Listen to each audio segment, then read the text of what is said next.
Hey, good night, everybody on Facebook. Welcome to the Real Talk Show. I know you all started joining tonight. I'm your host, Kyle Joseph, alongside Onika and Ryan in the house. So you seen Onika? Hi, good night, everybody. Good night. Good to be with you all. Hey, and tonight we have two special guests with us. First, we have Mr. Pastor Hamilton. How are you Yes, going? thank you very much. Good, good, good. We're doing okay. Nice, man. How are things going in lockdown? Well, sorry? I say, how things going with the lockdown? You good? Well, I am not locked down home. Oh, okay. That's good to hear. I'm not, I'm And not, then, I'm not locked and down then, from yard work. Oh gosh, oh gosh, oh gosh. you had to do what you had to do, right? Correct, correct. And then we have Dion Volzia in the house. Hey, good night, guys. Hope you guys hear me clearly. Kyle, Onika, and team, thanks for having me. No Hey. problem. Dion is all the way from Virginia, so we have an international guest tonight. Okay. And then you all know Mr. Mark Ned with his wife, as well as his fiance, yes, his wife. And I can't introduce her as Eva Dell anymore. Last time I did that, Mark watched me cut eye because it's not Dell anymore, right? Good night, everyone, guys. So welcome back to another awesome show. Tonight we are talking about fathers. Well, I mean, of course, within light of Father's Day coming up, we are talking about fathers today, all right? So we want to see your comments in. Be sure to share the stream, all right? We're just coming on. We're now getting things started. You're in for a really great show. As you all can see here, we have our awesome panel. Special shout out to my brother-in-law, that's Dion, right there in the red. Well, yes, obviously that one would be my brother-in-law. But guys, I'm really excited to hear what everybody has to share tonight. I don't have any children, so I mean yet. Correction. I like how you sit down, Mark. So it's really excited to hear what everybody has to share, and of course, as always, we really want to hear what you all think. So I'm just gonna pull something off of what we had on our post, right? So it says fathers make up the most important part of our society, and they were meant to be the pillars, the priests in their homes, and a mirror of God's love towards us. So I want to hear what you all think, everybody that's viewing, right? Do you all think that is what society portrays? Well, fathers in society portrays now, or I shouldn't even say portray. Is that what is reflected? True fathers now, maybe even your father, maybe someone that you would know personally. Feel free to share your opinion, and we also want to discuss tonight why. Like, if your answer for that is no, is not necessarily that's what we see in life today. Like, why has it changed? What has caused this change, right? So that's what we're discussing. Some powerful stuff, right? Some great revelation, I'm sure, will come from this show tonight. So we want to hear what you'll think. Maybe you'll have questions, whatever the case is. You're free. You'll know that this panel is very open to all the questions, and you could be yourself. We want to hear your perspective, whatever the case is. All right. So just begin to share from right now and begin to comment. And of course, before I send you back to Kyle, once you comment, you can qualify to win one of our giveaways. All right. So because we're not normal. As in studio, we have Amazon vouchers for you, all right? So all you have to do, once you hear your name announced as a winner, you send us your email, you inbox us your email, and we will send you your vouchers, all right? So guys, this is, you gain entertainment and you're winning on top of the entertainment. So like, it's a win-win situation here, all right? So just comment so you can qualify to win, and we're gonna get things started. Kyle, take it away. Hey, what's up, stuff, Eva? You know, tonight, the goal we want to talk about here is really, you know, although we have Father's Day coming up, we kind of had the show plan a little bit before, and we just thought it would be a good time to actually have it on, you know, close to Father's Day, right? You know, the idea behind it is, you know, in society today, we see that there are, a lack of fathers. Normally, generally, you can ask most people if it is they grew up knowing their father was present in the home. And a lot of the times, especially in Trinidad, I guess it's a worldwide thing, right? Most of the times people say no, right? And it's not necessary that in all cases that they don't know their father. It's just many times that he wasn't present in the home. And, you know, that's how sometimes they go. A matter of fact, Mark, you know your father growing up in the home? I don't know. Growing up, yeah, broke up a little bit. If I knew him. Like he was active, like together at home, growing up, mommy and daddy, that kind of way? for a little while, and then he had to go. He had to leave. What is Dion? Nah, my situation was a little bit different. I didn't have any father in the home. Well, my dad, he left. Then I wouldn't say leave, but you know what I mean. He left for the United States when I was when I was a baby. So my mom, she's a phenomenal woman. You know, she had to play the both roles. So that was my situation. Well, we know Nika. She grew up with daddy. Amen. Thank God. That is good. Amen. My dad went away when I was like 10 years. Yeah. Okay. I saw him some years after. He went away too? Away? Yeah, he went to America. I don't know if he and the dad planned it or what. They went away. they had a missionary trip together. Yeah. Nothing against my dad though. Just have to yeah, Pastor Hamilton here, sir. I don't know any back. I guess he's not here as yet, so maybe he lagged out. So today what we want to talk about a little bit is that the idea behind everything is that yes, they are lacking, but also to figure out also because they are lacking, many people do know the role of our father and they even know what our father looked like. You know what I mean? Because if they didn't have it in the first place, sometimes they really have the idea of what it should look like or where it should be like. So one of the things we have, Dion is a young. How long are you are a father now, Dion? That's the case. 3 years. My first son, he just turned 3. And the second son, he's 2 years. He's 2 years. Liam and Drew. Well, they was here with us earlier and they was having fun, but they had to leave because they was making a lot of noise. So, so mommy went with them. So so how long is it? 3 years? Yeah, 3 years. What? If you have to say one thing you had to change so far, I mean, we waited on Mr. Hamilton to come back, right? But where's one thing you would say? Sorry to pause you, Kyle, but he's I don't know if Nicky has to let him in. He said he was trying to come in, but he was like waiting. Okay. What do you mean in the waiting room? Yeah, so I don't know, but he said he was trying to get in. Okay, cool. Well, I guess surely, I mean, once it is he end up in the backstage, maybe he not seen the button to enter, so I don't know. I'm not too sure what happened. But yeah, that's cool. The he was saying here before, so we will get him in again, man. So Dion, what's one thing you learned so far, father, that I didn't know before? Well, that's a real good question, man, because there's a lot of things I had to learn. So I think the number one thing was, changing my priorities.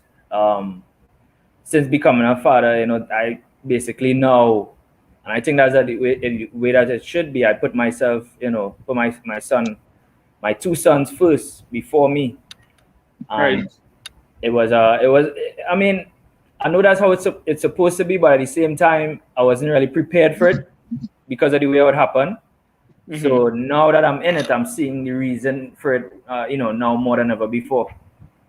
That's awesome because I mean, that's actually one of the biggest first things that a lot of people had to do. That actually put sometimes the children above, which I mean, not sometimes, all the time, right? And then the reason sometimes is have a lot of issues that stem out afterwards. In our relationship, in our marriage, but we will get into this as the show go along. But Nika, maybe you could tell me, right, from growing up with a dad in your life, right? Because I mean, what was one of the biggest benefits you could see in growing up with maybe a dad in your life? Now maybe you've seen others that might be missing. I know I put you on the spot to that question, but well, yeah, it's hard when you don't know what you're. It's when you always had something, it's difficult to say what it would have been like without. But what I can certainly say, I mean, I guess just growing up with people who may not have had a dad around, that a lot of what my dad, you felt a sense of security, and I don't mean safety. I mean security, sort of, kind of like in who you are, kind of thing. You felt unsafe too in terms of security, like there's somebody there who always have your back, kind of thing. Right. That's how I felt about my dad. Also, when my dad was unique in that he had the gift of mama guy, still have it, and so my dad he used to make me feel like the most beautiful girl in the world, basically. He used to tell Wow, me I give, that's a good father. yeah, he's an honest father. Um, he used to tell me, you know, he used to tell me that I look like Penny Commission. Whoa. What's the joke? What's up? What's up? What's up? I don't understand. What's up? He What's up? he was not a believer in it and originally.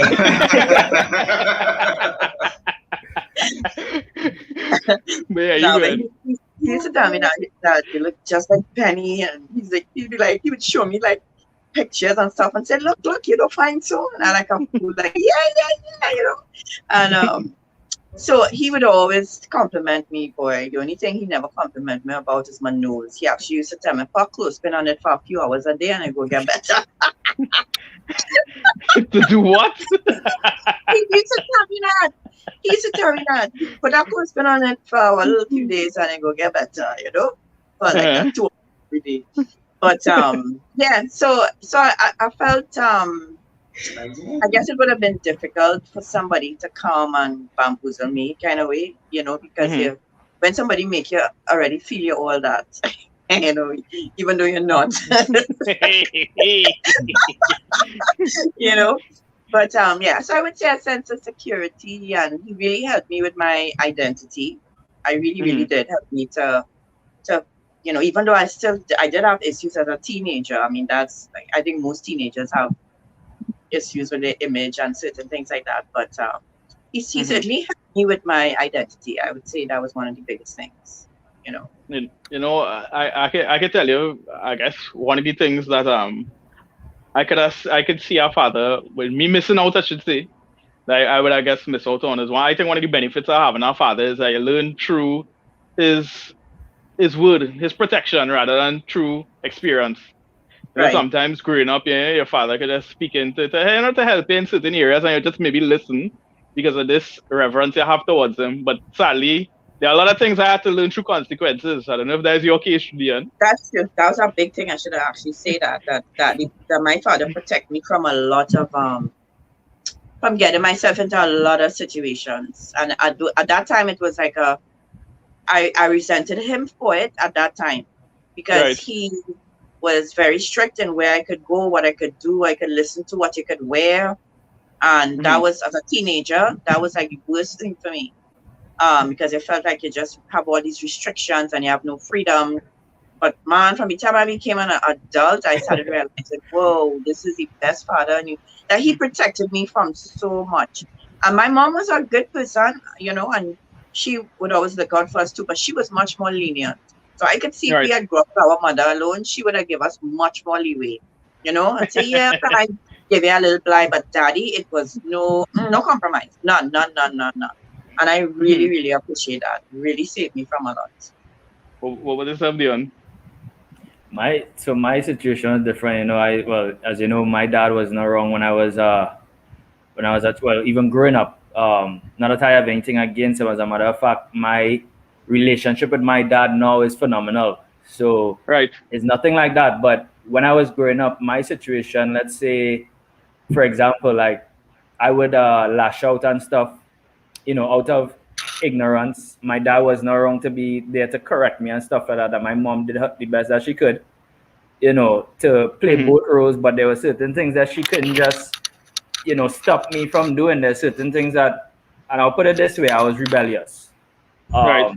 And I could give an example of that. I was suspended twice in secondary school in 2 different years, 2 different teachers, and it so happened that the both of them last name is Maraj.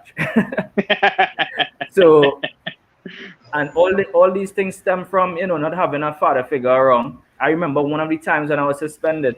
Um, my mom, she was so frustrated with me. She couldn't come to see the teacher. They asked us, to see the teacher. They give you something called a pink slip, and the mother or the parent had to come, and my mom didn't go. She sent my uncle to handle it, and I mean, my uncle, knowing the kind of person that I am, and knowing that he's probably not my biological father, just was like, don't do it again. Your mother Hmm. disappointed and stuff like that. And for me, learning from my experiences was trying not to disappoint my mom. not that I was learning from my father figure or from my dad that I'm not supposed to do this because that's not what a real man should be or what a young man should be aspiring to. So Right. yeah, so it was it was difficult things that I had to go through to learn, but it brought me to where I am today. I think the experiences that I went through. Hey, you're talking, right? I have a question to ask you, right? This maybe a side question because a lot of people who it happening both ways, right? I mean, maybe your answers, you're kind of answering it, right? But I'm just asking this, right? Did you ever grow up feeling like you was missing a father in your life, or you didn't know, or you did, or maybe the idea of you just grew up thinking, well, I think not wrong. It's not like I'm missing anything. What's the answer to that? Nah, bro. So like, just get an example, right? So like with my family, with my dad, even though he left when I was a baby, I would say my mom, she had me when she was very young, a very young age, and she fight it through and stuff like that. But my dad, I was like, you ever heard the term like a barrel child? I was like one Well, of those, like he wasn't there, but he would still, send stuff. So I never really miss him like that to say like, there's no father figure around, there's no dad. I was having fun. I was doing we used to be doing all kind of craziness, like like a whole squad of us would just take our bike and just ride up. We from Sugar, we live in Sugar, and just ride up to Charlieville through the back road and go by river and all kind of things. So, like him not being around was not a big concern for me. I just right. know that come summertime or when come time for school again, my brand, my little Jordan, my little Nike and thing, I know he said another thing, for me when I ready to go back to school at the latest Jan Sport, and that's all I really cared about growing up. So Right. that the father in the household wasn't a big uh you know You didn't see it as a problem. You didn't think you was missing anything. yeah, growing up I wasn't missing anything. I was having more fun than anything else. And that's important. That's because sometimes they say the both sides of the story. Sometimes when you grow up without some people grow up and they lacking something that they don't even know they're lacking something. So sometimes they don't even know what they had to miss, right? But we have Mr. Hamilton here back with us again. Yes, yes. All kind of technical problems. I don't know what's happening, but I'm glad. You're good, man. You're good. Yeah, Nice. So you're back with us, right? And we was waiting right. to ask you some of the juicy questions. So one of the first questions we have for you, right, is when we want to know what is our father in the idea of maybe in God's perspective, what would you say is our father? So just start off this whole topic and that kind of because a lot of people will be listening and like some of us who maybe do even have a father, do even know what that might be like. So asking you, what is really our father? Well, I think to begin the discussion, I want to use some technical language. Theology from below and theology from above. Right. The theology from below is when we assess father, mother, way of being from the human perspective. Right. And a theology from above is really you begin with God. And I think just today I was doing a Zoom workshop and similar kind of questions were asked. But I had to clarify that our understanding of father must not begin with the frail, imperfect human beings and then work our way back to God. Because right. I understand the thinking that says relating to your earthly father will give you an image of who God is. But I'm saying earthly fathers are so imperfect that you don't begin there. You begin actually with God as father and define that and then try to find out what it means to be earthly father, mirroring God as father, because the Bible is clear that God is declared as the father of creation. And Jesus spoke about our Father who art in heaven, you see, and there are references of God as Father. And so your question is, what is Father?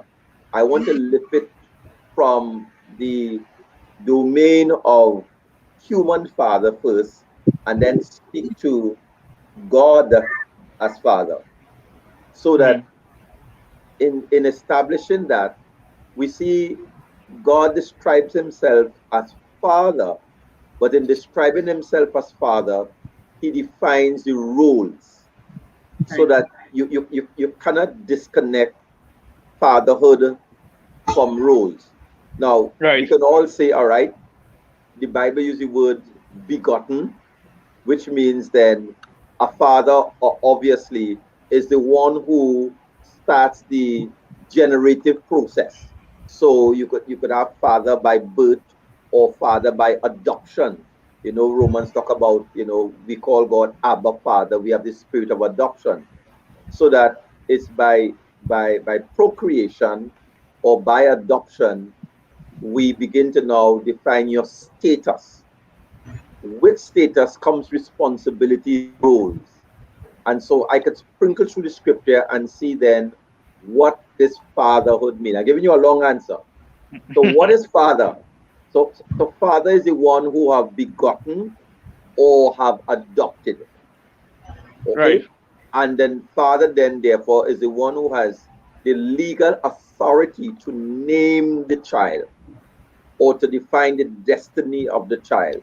As you would note in the Old Testament, the old patriarchs, they would give names to children and they would even prophesy in terms of their future generation. So father was not a one-off. Father procreates or adopts, but then father assumes the legal authority to shape the destiny and future of a child. Wow. So when we speak of father, then to get to the future destiny, it requires discipline. So you go to the book of Hebrews, and Hebrews says, "My son, do not despise the chastening of the Lord," because father's role is to shape and mold, but that comes through discipline. And Right. it Right. says, no child would be exempted from discipline, or else you're a bastard. So Wow. you have Right. to go through the discipline. Here it is, God now links his father to the earthly fathers by saying, our earthly fathers, they discipline us according to their pleasure, but God disciplines us for our profit, that we would be partakers of his nature. So again, we are seeing fathered in the sense of disciplining children so that their character would be shaped and formed to actually look like daddy, to look like God. Wow. Right. Yeah. So God is shaping and molding us and disciplining us so that we could look like him. So what is father? Father procreates and adopts, but father now assumes the role of nurturer, disciplinarian, to shape our character into becoming more and more like him. And that is the God of holiness. And so, in a nutshell, then, I hope I could tie that in. So, when we speak of fathers, so when you come to earthly father is not a sperm donor, and then you disappear. Right. Yeah. Yeah. Yeah. Right? The earthly father must be thinking just as God does. Now that I have a child, how do I now discipline and shape this child's character so they become more like me in that kind of a way? Right. Okay. Okay. That's Wow. powerful stuff, man.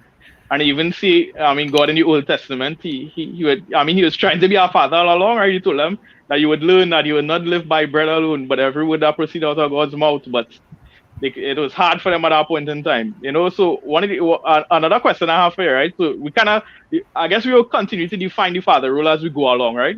But Right. in society today, we see that maybe the feminist movement, the extreme ones, they make it seem like men are not relevant in society today. Like, why I need a man for, like, exactly what you say, right? Right. I just need sperm. I good with that, and I go have my child. I don't need no man. So here's my question in that concept, right? Is there something that, let's say, like we could clearly see in our mother, that maybe our mother rule, like you're saying, rules, like she might be able to breastfeed, she have a function that's clear that only maybe she could do, right? Is there something particularly that you would say, as a father, that is his job within this union, that is his role, that maybe only him could do? Now, obviously, God could intervene in certain things if a child missing a father. But my question to you is that, is there a role that maybe a father functioning that is his responsibility and only he could fulfill that purpose? Well, here again, I go back to my model, a theology from above. Because Right. I think when we get into the gender conversation with a Hmm. theology from below, we end up at the wrong station. Because Right. if you go back to the Genesis account in Genesis 1 says, And God made male and female, created he them in his image, created he Right. them. So that, and the next thing he said to them is be fruitful and multiply. So both the man and the woman, they are image bearers of Almighty God. Right. And because male and female are image bearers of Almighty God, then something of the difference of the male and something of the difference of the female will contribute then to the shaping of the total person. It is far beyond the physiological, the genitals or the breast, because here's what happens. Notice what it says, male and female created he them, in his image he created them. And so image here is not necessarily physiological. Right. So both male and female have a responsibility now in procreation. Now the physiological differences are clear and they are there.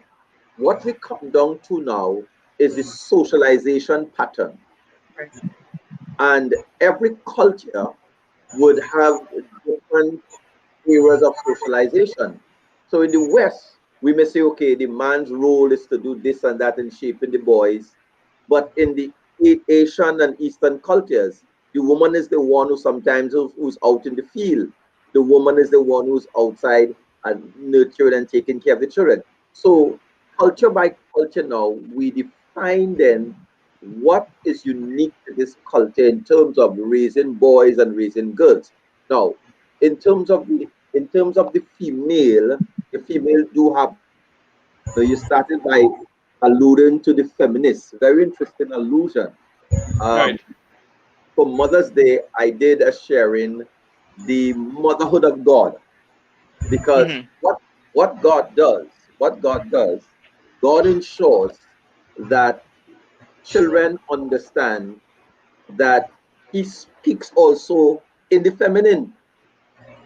So you can hear about, as a hen covereth her brood. That's female language, because they are pushing to try to redefine the Bible and take out all the masculine uh, expressions of God. But God have defined himself also in female. So resident in a man now, resident in a man, God establishes leadership. What does children and family need that the woman cannot give in that unique way is leadership and head of the household.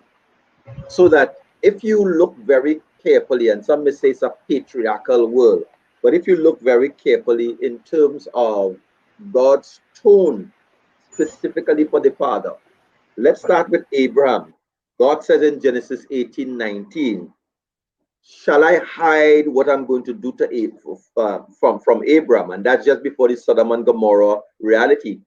Seeing I will make of him a great nation. But here's what God says of him. For I know Abraham, that he will command his children and his household after me. And so what fathers bring uniquely is leadership in the home for his family. Now, Right. not that a woman cannot lead it, Right. but if you notice, after Adam followed Eve's instruction to partake of the fruit, God came to Adam and said to him, because you listen to the voice of your wife, you will be judged. I don't know if you're aware of that. Yes. Not that a man shouldn't be That's exactly listening what to, he said. right, not that a man shouldn't listen to his wife, but at that point in time, she usurped the authority, Right. and that set in motion damage to the family. Wow. Here's Joshua. Joshua says, as for me and my household, we will serve the Lord. What about Noah? Noah obeyed God to the saving of his household.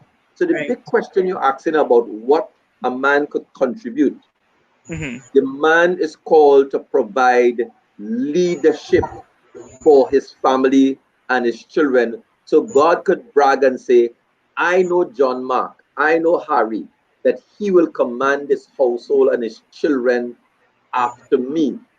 Wow. And when a man provides leadership, then develop all of the other subtexts that is necessary under leadership.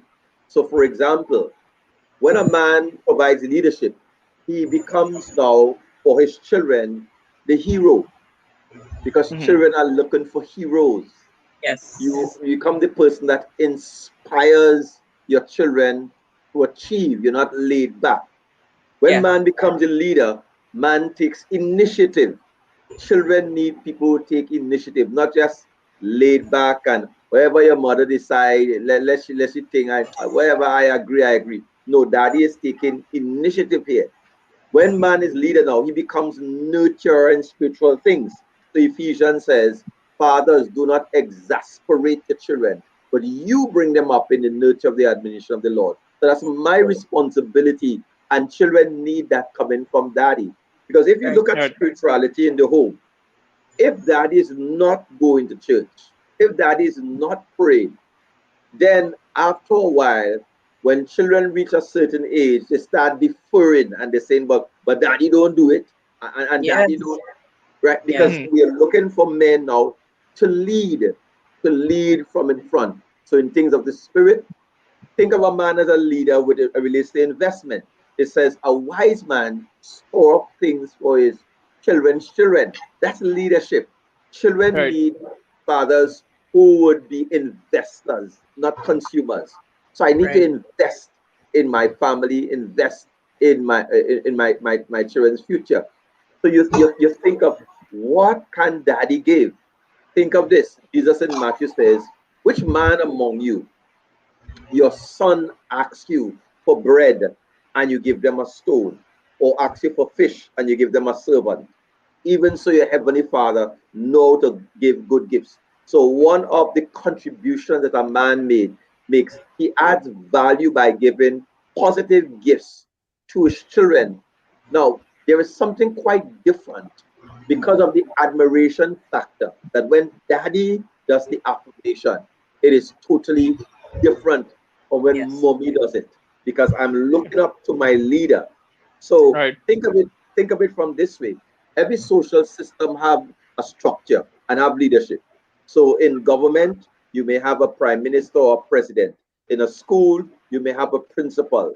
In a church, you would have the pastor, apostle, and so on. In the home, you have daddy. Now, let me use the analogy in terms of church. When somebody is sick, let's say they're in hospital, all the members could call them. But you see, when pastor called them, they heal one time. That's a different kind of call. Because so true. The top person did it. So within the family, mommy could come, mommy could affirm, other people could affirm. But you see, when daddy do it, that is a special notch, because the leader of the pack acknowledges, recognizes, and affirms me. No woman could fit that role. Not that a woman is less, but no woman could fit that role, because God has endowed the man with this matter of leadership. And that's the contribution that a man makes primarily to his family. But I'm saying leadership have a lot of subtext that you could now fill in. Yeah, that's powerful. You know, you actually see in Corinthians, when the church was having a back and forth with covering here and these things, Paul went to explain our covering is God. And then he went on to explain that the man is the head, and then the woman and the angels, even the whole system, even in heaven, the heavenly kingdom, responds to this order. You know what I mean? It responds to this particular order that the man is the head, and you know. And also we see, you know, when tell me what you think of this verse, and maybe what you could explain about it, right? Where, you know, Paul in giving instructions to the church, one of the things he told them is that there are many teachers, but there are very few fathers. You know, what do you think that means? I'm just asking for your opinion on maybe let me go back. Let me go back to what I responded to when you asked what is father. Remember, I said father has the authority and right to do the naming. The authority. So what has happened is that Paul, in a unique way, he won these converts, but yet you had false teachers coming through the back door to try to give them instructions and so on. So Paul had to make it clear. He said, listen, my role as father, it is not under any kind of contest, because you cannot replicate a father. Other people can come and say what they want. But I am the one who have begotten you in the Lord, and I have that kind of authority to speak into your space and speak into your life. And so that is why we say this matter of father in the lives of children. Unfortunately, when fathers abdicate their role, you have surrogate fathers and bandit fathers moving in an attempt now to fit that role. But because the human soul needs leadership, children need leadership. That's why we turn onto the gang. We need affirmation. Yeah. So we call it role models. We need role models. So Paul is saying, I'm your father, and you cannot replicate or duplicate my function or role. Say what you want. Daddy remains daddy. Awesome stuff. You know, we getting powerful, but we want to go to the comment section here with this go online, and we coming back, Derek, so you can make Eva full screen. We come back now. Let me hear what is going on online and what people are saying. Yeah, sure. All right. Okay, guys. So let me just start by saying good night to a few of you. Crystal Martin, good night to you. Marcia Price, good night to you. Daniel Sedano. Daniel Sedano says good night, guys, and happy Father's Day. So all the fathers, happy Father's Day. I just said happy Father's Day to the fathers. Okay, so you're saying like yes, I've been now. You never know. Angelia Dell, good night to you. Kevin Narine, good night to you. Sally, good night to you. Angel says big up to my hobby. This is Angel big up you on here. Kirshel, good night to you. Kevin, it's not that easy. I'm assuming that pick me is for a giveaway. But you have to make some more comments, alright, Kevin? I usually make things a little harder for Kevin. It's just in the nature to do that. Crystal Martin says, hey Penny. I think that's for Nika. I honestly, guys, I really had to hold myself back from laughing when I saw Chris's comment. This is when Onika was saying that her dad called her Penny. Penny, come see you. Chrissy Neal, this is her brother, responded and said Penny the coin. I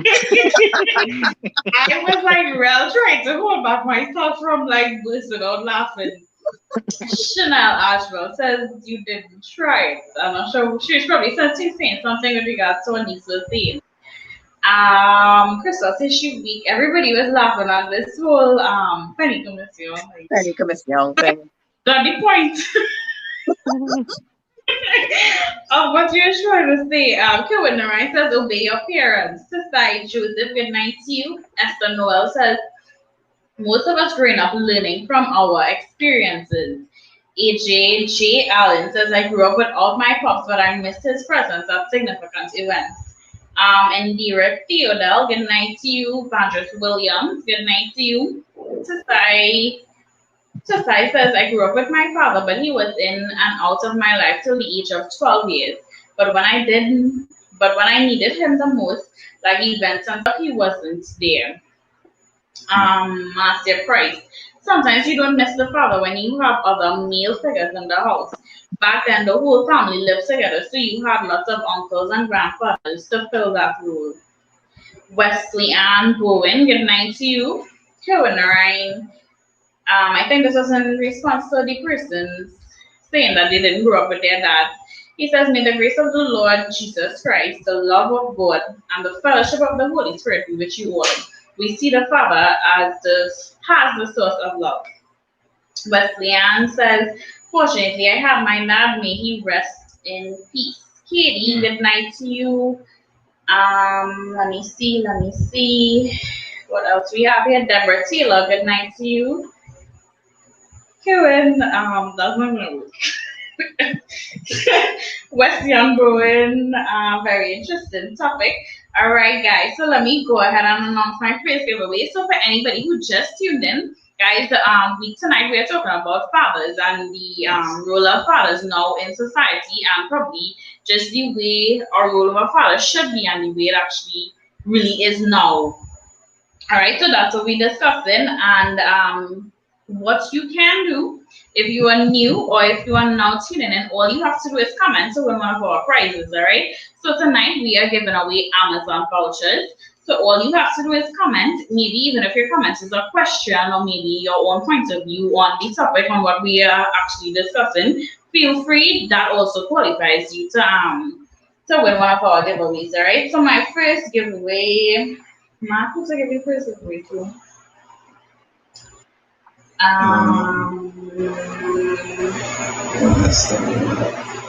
Where's the higher up? That's the name. You sure that's the name? Okay, Mark is saying Esther Noel. So Esther Noel, congratulations to you. I don't think I ever saw your name before. Yeah. So welcome to the Real Talk Show. And look at that, Esther. You are the winner of our first giveaway tonight. So Esther is starting things off for us for giveaways, all right, guys? So continue to send your comments in. Remember, guys, we started a little while, but we still into the first segment of the show. So be sure to share the stream because usually, like I always say, the ending of the stream tends to be the best part where we summarize where everything is the most powerful, I guess you can say.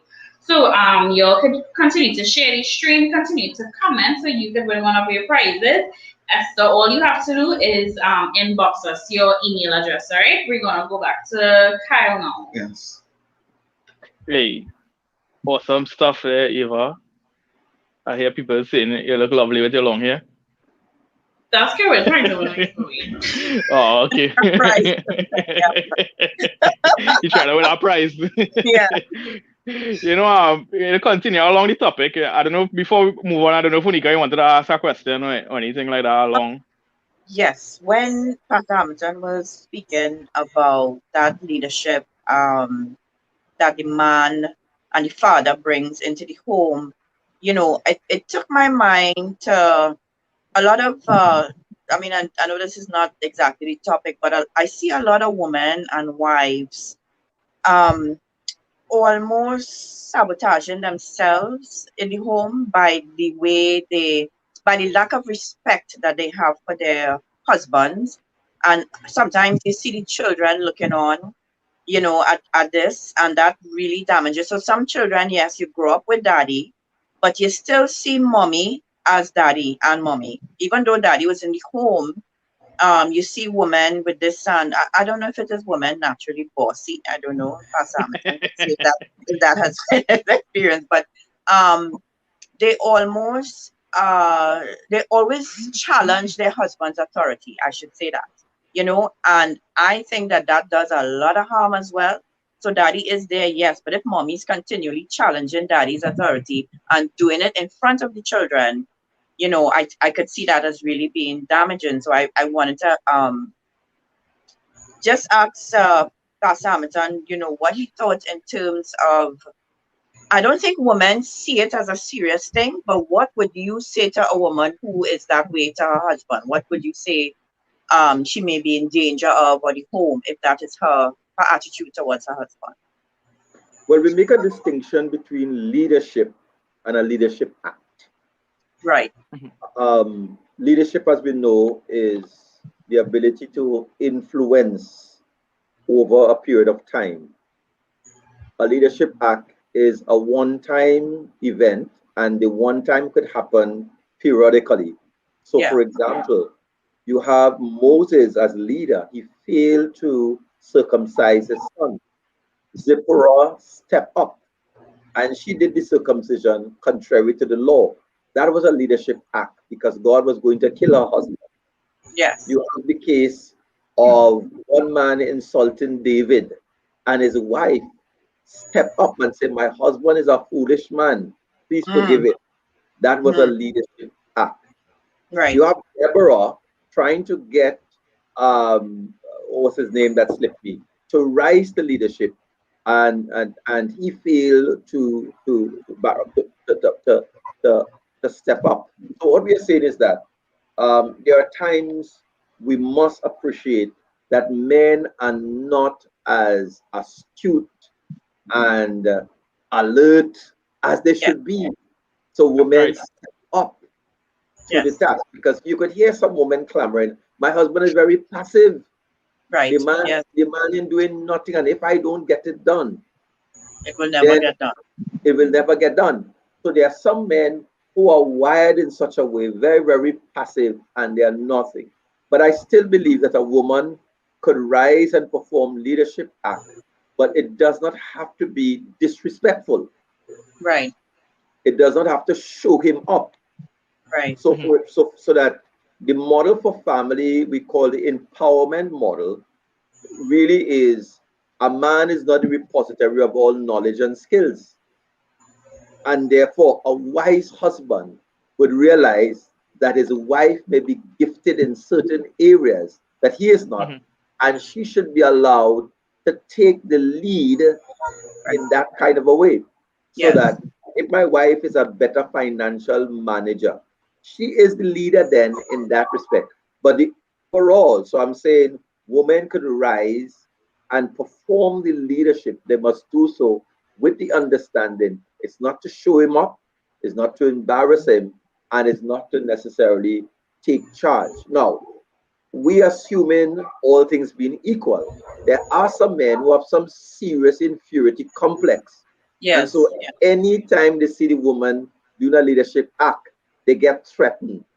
And Right. they prefer, if let's say they are not as educated as she is, I don't know whatever reason they got married, they prefer she does not educate herself so she could remain under or on the same level because he feels threatened.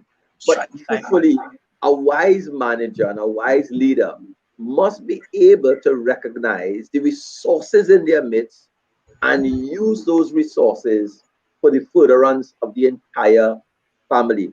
Family. Women Right. who are, let's say, bossy and controlling, I suspect that that did not happen with the marriage. That was there before.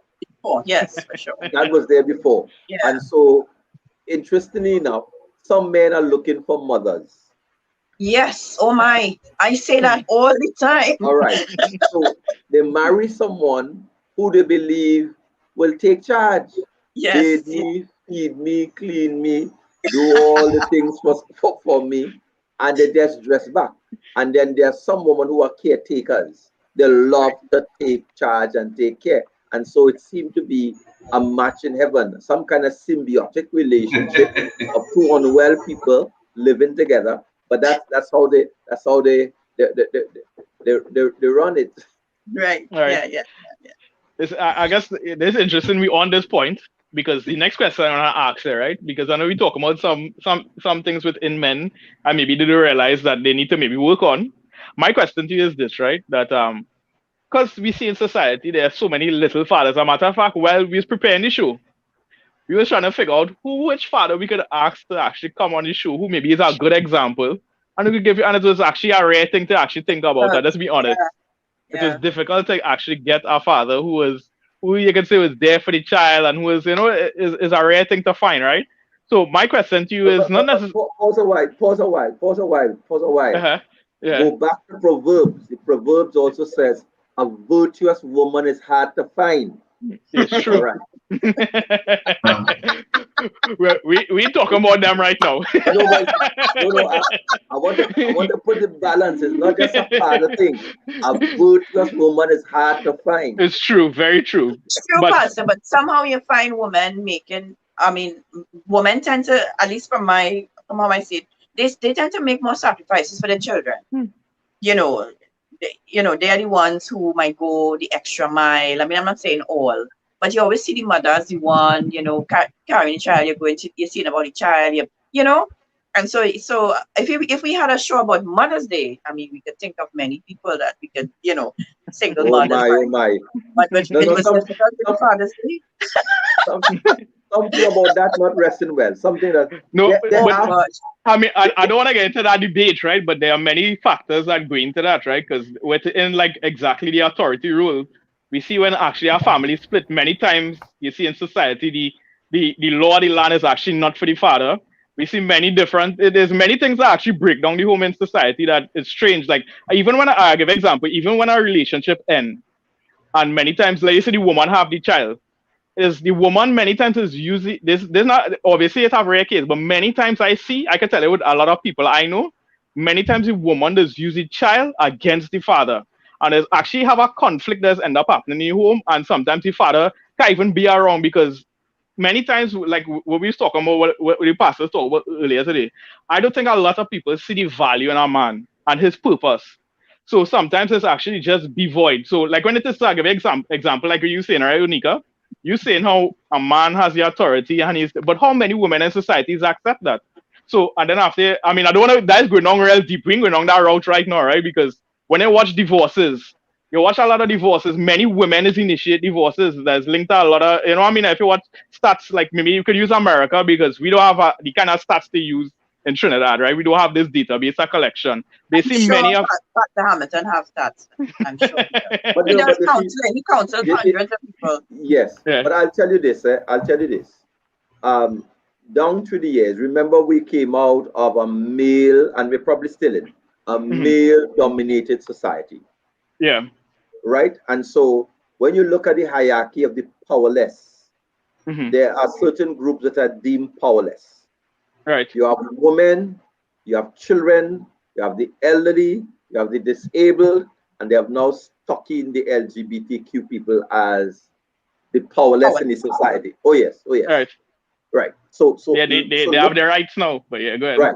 You're powerless. So Yeah. here's what. So the legal standing is stacked against those who are perceived as powerful. So when Right. you go to court, it's tilted towards protecting the powerless, which will be the women and the children. So a man have to be on his P's and Q's. I'll give you a couple of examples from my own experience. I've had a situation many years ago where this woman, she took up an outside man, and she wanted to get rid of the main man, her husband. Inside man. She was advised to take out a protection order. And you know how protection order goes. Anybody could take out a protection order once you perceive a threat on your life. Right. And so she took out a protection order. And of course, he had to stay so much and so much meters out of her way, which basically was out of the house. Right. Out of his house. Out of the house he built with his own hands. So when he came to me, I knew which court they were going to. And I said to him, sir, when you go to court, eat humble pie. Right. Don't even look up. Just, yes, ma'am, no, ma'am, I'm sorry, ma'am. Right. But when he heard the lies roll out in court, he blew his top. I can imagine. And the wife said, Your Honor, this is what I have to be dealing with at home. My gosh. Wow. The point I'm being is that it's already stuck against the male. Right, okay. Look, I'll give you another critical thing. There was a case of a woman who was sexually abused as a child. She got married and she had children and she was watching them like hawk. Right. So even the children's legitimate father, which was in fact her husband, he was suspect. And unfortunately, she reported that he molested one of the children, which was not the case. And we had it medically verified and otherwise. But before she even took it there, she took it to the public. And this guy, he was crucified. My God. He never recovered. So what I'm saying is that I think we have to debunk the myth that whenever you see a bad woman, a man caused it. Right. All have sinned and come short of the glory of God. Some women are bad on their own. Some mothers, they are bad on their own. Go to the book of Revelation, you will hear about Jezebel, that false prophet. And God says, I will cause her to get sick. I will cause her children to die. Why? Because of a false prophet. Go and look at Jezebel. She and her husband stole Naboth's vineyard. Look at Lot's wife. The man moving forward with the family. But she believes she has to Go and look at Any- Job. Go and look at Job. Oh, okay, Man okay. living right and saying, curse God and die. You all want me to continue? You have Yes. Nah, not man, finished. good. Look at Not finished. you continue, Kelly. The whole Bible fill up with that, right? Yeah, so I think we can I think we can honestly say now everybody have a role to play. But back to the point is that back to the first circle is that we could understand in society that actually men as like even in Trinidad we could see that Trinidad is taken a little serious when it comes to even people men paying maintain and it's have a lot of people in jail because of that, right? They take it serious Right. because there are a lot of men who don't take up the role as being a father. But my question to you is this, right? There may be young men who listening and also fathers who listening and they need maybe a little help. So my question to you firstly is this, right? What are some of the common signs you see in somebody who didn't grow up with a father? Because some people who grew up without a father, they can have Gian was telling us earlier, they can have a lot of rebellion, they can have a lot of, like wayward because they think now they demand now. They try to find their own thing. And then also sometimes there are some men who grow up thinking that they don't have the need for a father. They never thought they was missing anything. So sometimes they lack things within them that they don't realize they need, but because they just don't know what life was like with it or without it, they never think they don't even think that deep. So how are you gonna answer that question? Well, let me just frame something very quickly. Hmm. We have to be talking about two types of fathers there. Right. We have what you're referring to is absenteeism father. Right. Right. All right, but for some years now, they have been introducing another concept, presenteeism. So Hmm. you have absenteeism and presenteeism. Presenteeism is when you're physically there, but your physical presence counts as an absent. Yeah. They So don't it's mean like nothing, yeah. a guy who clocks his card, but he does nothing for the day, Okay. but he still wants pay. All right. Right. So, so you have some fathers who are absent, but then you have fathers that are presenteeism. So you have Yeah. absenteeism and presenteeism. So when you assess the effect of presenteeism and absenteeism, you may find different types of symptoms manifesting itself. All right. And the question is as broad and as wide. So it's not in any order of priority, very randomly. I can draw from my work. There are some children, they develop heroism where they believe that they have to save mommy or they have to Right. save the rest of the children, depend on their age. So these are the person who will be saying, mommy, I know daddy don't treat you well, but when I grow up, I will I will get a house for you. I will take you out of this. I will. So Yeah. one of the signs that we see is, unfortunately, some children, their childhood is taken away from them as they emerge as a surrogate Yeah. husband or surrogate wife, as the case be. Because here it is, they're trying to now compensate for the absence of daddy. And in compensating, they assume these adult roles. So it's not always children who become rebellious and into crime and so on. There are those who just take the weight upon themselves that their job is to take care of mommy and the family. A second sign that I see is a lot of angry young men. Right. They are Right. angry with life, they are angry with God, they are angry, angry, angry. And they find it difficult to locate where their anger is located. Now, notice this, when you are young, you experience the loss, but you cannot translate it and articulate it in words. All you know that something is not there. Now, how you feel this? I have worked as a high school teacher for many years, even when I studied in Jamaica. But how you feel it? Let's say you have Parents' Day. You'd find some of the children, as they look across, they realize, hey, this one daddy came, my daddy didn't come. This one mommy came, my mommy didn't come. And so the loss we experience is more developmental on special occasions for some people. So, Yeah. like Yeah. for a graduation, I feel the grief and the anger that my father wasn't there. Or a sport event, I got a chance to play netball or football, and other parents they are there. Oh my God, my father didn't turn up. But Oh. birthdays, it didn't turn up. So whereas you may have other people in the extended family providing male presence, there's nothing like daddy turning up at your football match or daddy Hmm. turning up at your graduation. So there's a lot of angry, angry young men and angry young women. Another thing that I've noticed, and maybe I want to qualify this one, we make a distinction between fact and impact.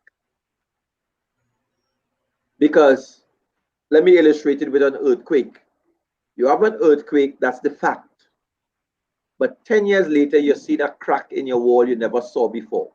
And you're wondering, where does crack come from? That's impact. So, what happens with the absence or presenteeism of fathers? That will be the fact. And so I can go through life feeling I'm not affected, but the impact may come years later. So, for Right. example, I go through life on uneventful, daddy not there, and so on and so forth. But when I become a father myself, I am looking now for answers as to how to father my children. I'm looking for a reference point. And all of a sudden now, it dawns on me that my father was never present to shape, mold, and advise me. And so that's the time I really begin to feel the impact of his absence. And so this is another important factor that I found. For some girls, they need daddy to be there to give them a model as to what a good man should look like. And in the absence of fathers, you have some girls making some bad choices because I need to get counsel, daddy, what to look for. Mommy would not be able to discern the lion in the jungle. Only a man know a man ways, just as a woman knows a woman ways. Sometimes women may say to you, watch that girl, she interested in you. And we totally oblivious. Or watch that girl, she's a trickster. Women know to read other women. Men also know to read other men. And so the girl needs a counselor, an advisor in daddy. And so what I have found that some girls, they are making bad choices in the absence of daddy. Yeah. And that creates its own problem. The other, I'll give one more, is the matter of trust. If my father cannot be trusted, then could I trust any other man? Hmm. I see, and I've seen some young girls and some guys, they operate with this high level of secrecy because life is not a place that is a trustworthy place. So I don't trust anybody. My father never trusted anybody. And so I live a loner. I live a life that avoids any intimate contact.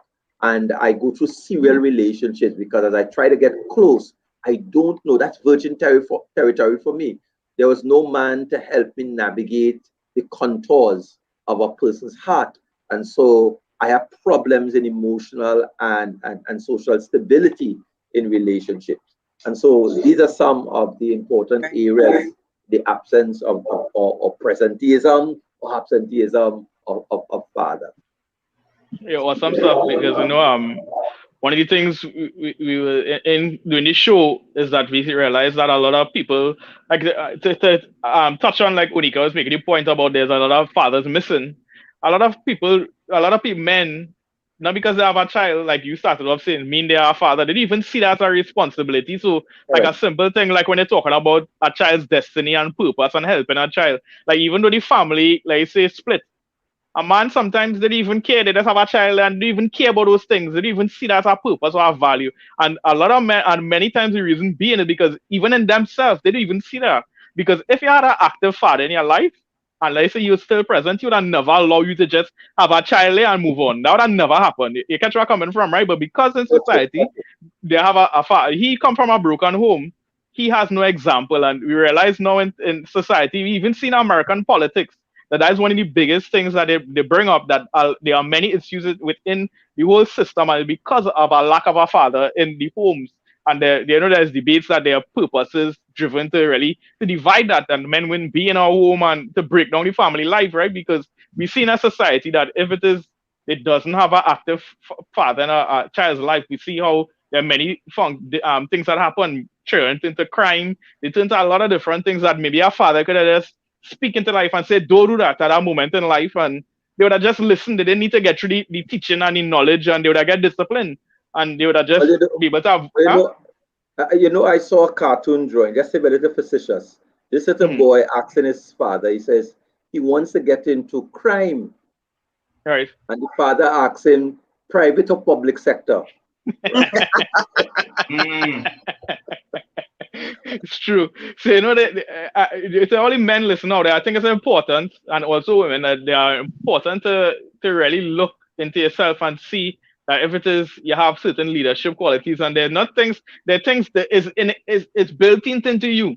I don't know if you understand. There are things that are built into people, but there's things they have to discover. It means that at the end of the day, if a man marry a woman and maybe he's not a good father in the context, he never knew it was like, God still honors that within him. It's just that God wants to help him pull out that, to help him in his own journey, in his own life. Because I think many times people are quick to disqualify people, but they don't realize God is here trying to help them. So, one of the reasons we brought up that question with, people lacking in their life is that it's really important that people really discover their identity in Christ and really discover who God called them to be. That because there are other people who, especially if you're married and want to have children. So, one of the things I want to ask, Dion, we're on the stream here with Dion. Dion is a young father. Yeah, 2 children. And remember, you brought up one point, but I want to hear some of the little journeys within the last, 3 years with the children.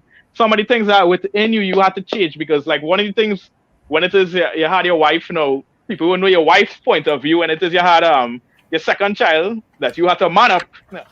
So we want to hear some of the things within you as a young father who maybe didn't have a father. Some of the things you had to learn and allow the Lord to help you with. And if it is maybe the Lord pointed out some things when you had a child that maybe you recognize that you maybe had to own up to, maybe you could share that with us, Dion. Yeah. So again, good night, guys. So for me, my experience was a little bit, I wouldn't say challenging in the last couple of years, but it really taught me a lot because, the first time around when I had my first son, it wasn't that bad.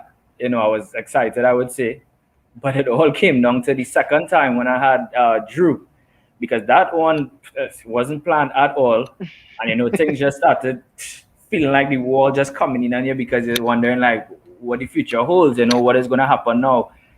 As a young parent, having 2 kids and back to back, because my first son was born and then my second son came literally a year and a month after. So which means my second son would have been in the womb, or conception when my wife had Liam probably like about 3 months after that.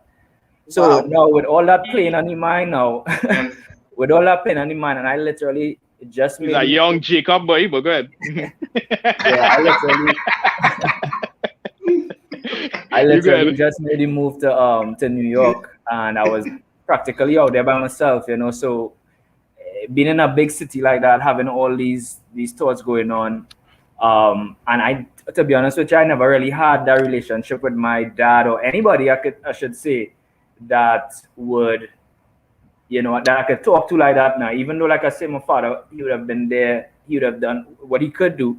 My mom was really the one who raised me and my brothers, big up to Kai and my next brother Darren. So the point I'm trying to make is that being a first-time parent with 2 back-to-back just like that, happening just like that, the only way I could have come out from that was reaching out to God and praying, and he showed me certain things. And one of the things that he showed me, and I had to write it down because I didn't want to forget this, was that you had to change your priorities. When you look at the statistics now with fathers in the household, at least it's 4 times greater for a household with a parent, with a father who's missing, for them to end up in poverty. So think about those statistics, and those are from American, because as you say, Kyle, we don't really have that in Trinidad. So imagine the statistics in Trinidad. Imagine the crime statistics. It's more likely for a child to end up in crime who don't have a father figure wrong. And for me, I would say I was lucky because my uncles were wrong, and my uncles were soldiers, so they were straightening up one time. But what about the child who didn't have that? You know what I'm saying? What if I had impregnate my wife and then left? And she have to grow up, grow up in this big city with two children. I see it every day. These kids out here, they we would have find it, don't worry. Definitely, but these kids missing that father figure, and like I said, and Pastor Hamilton made a very good point. You see, when the pastor call you, that has activated you one time. I remember. With my first son, Liam. Like I said, it wasn't that bad with Liam because we were kind of excited and stuff like that. But because of the pregnancy and how it went, I was afraid that I could have lose Liam or potentially lose Angelia. And we were in the hospital, and I remember being in the hospital, and I just prayed out to God. And within the same moment, I not lying to tell you, the phone ring. Call coming from Trinidad. We was in the Bronx that time in the hospital. I'm not lying to tell you. Cohen on the phone, Pastor Cohen on the phone, and he's like, hey, listen, I hear so, let's pray with you. And the moment he came off, when we prayed, and the moment he came off that phone, everything was fine. Listen, I had the confidence to run forward. I had, everything that, and it taught me that even in whatever situation you end up in as a peer, as a family, reach out to God. Reach out to him, and he will set everything into motion, regardless of if there's a father. But the statistics do show that fatherless households 4 times more likely to end up in prison. Imagine that. So these are the things that we had to be discussing, and I really like this topic, Kyle. This is a real good, great topic that you guys choose, because we're not discussing these things even as fathers. Even as a man who is aspiring to be a father, these are people talk about all kind of thing about race and all kind of thing. Imagine that's the number one thing they're talking about, race, but nobody talking about what is the real issues in the communities right now, which is a fatherless home. Right, powerful stuff. You look in society. There are so many things lacking, but we just talk about a lot of things, and Pastor Hamilton made a lot of interesting points, and Dion made a lot of interesting points. And because of that, there's a lot of questions coming in on the stream. And we want to just, answer a couple of them as we move on in the topic. But I don't want to just get lost with the questions quite in the end. So while we're here, there's a couple of people ask a couple of questions about what was the alcoholic in the family, and the father is a certain type of person. So Ava, you want to maybe just get a couple of the questions. So, and also in the comment section, if it is you want to ask a direct question right now, you could also pay it in, because obviously the stream a little delayed. So when you see it, you're paying your question, and we will try to answer it. Pastor Hamilton here, you will answer whatever question, because we know it's a serious thing. A matter of fact, tomorrow is Father's Day, and it's a sad thing. Many fathers are not celebrated. You know what I mean? They are not not celebrated in a big way, because Mother's Day, big sale, this happening, mommy, this, Father's Day. Your Father's Day, the child come and buy a little tie for you, they buy a tie for daddy. They buy a little tie for and they say, they start attacking daddy. And don't you have a real way to celebrate maybe the father? Because sometimes those status they're important. So Ava, you want to ask the questions, and maybe you have any comment section? You just want to treat in, yeah, you go ahead. Sure, no problem. So we have Tessai Joseph. She's asking, what about I think this is one of the questions you mentioned. What about the fathers who take advantage of their kids? Now, I don't know if you probably prefer for me to probably ask the various questions, because some of them might kind of tie into each other. And yeah, well, ask it, because there might be along these familiar lines with those things. So exactly. You go ahead and ask. I don't want to go back, revisit the same thing. So we have a question from Tessai. What about the fathers who takes advantage of their kids? We had another one I remembered that you mentioned. Alcoholic, a father who's an alcoholic in a house, yeah. Yeah, father who's alcoholic. Kevin asked Dion, how is it raising 2 boys as a new father? But I think Dion actually touched on that right after he asked that question. So we have that one covered. Right. So the actual question with alcoholic is, what about a father who is an alcoholic in the home? So kind of those questions kind of on the Kind of same ties part. into each other. Yeah. And I have another question here from Jarrell Freeman. My question is, how can we get this message into the ears and minds of family, especially during these trying times? Let me just quickly read this one. Society says, if the parents are separated but are playing their roles in their children's lives, is that a good or bad thing? Okay, so what I could probably do is revisit those two questions, but the first two were kind of tying into each other. So you can probably go ahead with those, and then I'll come back to these again. All right, so you want to go ahead and pass on the baton because Sure. I know, yeah. Let me start with the alcoholic one. Whenever there's alcoholism in a family, from a strict counseling standpoint, we begin to talk about this thing called codependency. And so the advice is you have to start reading up about codependency, what it means, and how do I fit into the family system. So what is a codependent? Now, daddy would be the person who is using the alcohol, but the alcohol abuse is affecting every member of the family. So we become codependent. Years ago, what happened is that they would take the alcoholic, send them to rehab, see that they are detox and sober, but then send them back to a family. But then within 3 months, there was a relapse. And the concern was why? Only to discover that, hey, not only the alcoholic is being affected by the alcohol or the substance abuse, the family members are also affected. And so what needs to happen is that this cannot be treated in isolation.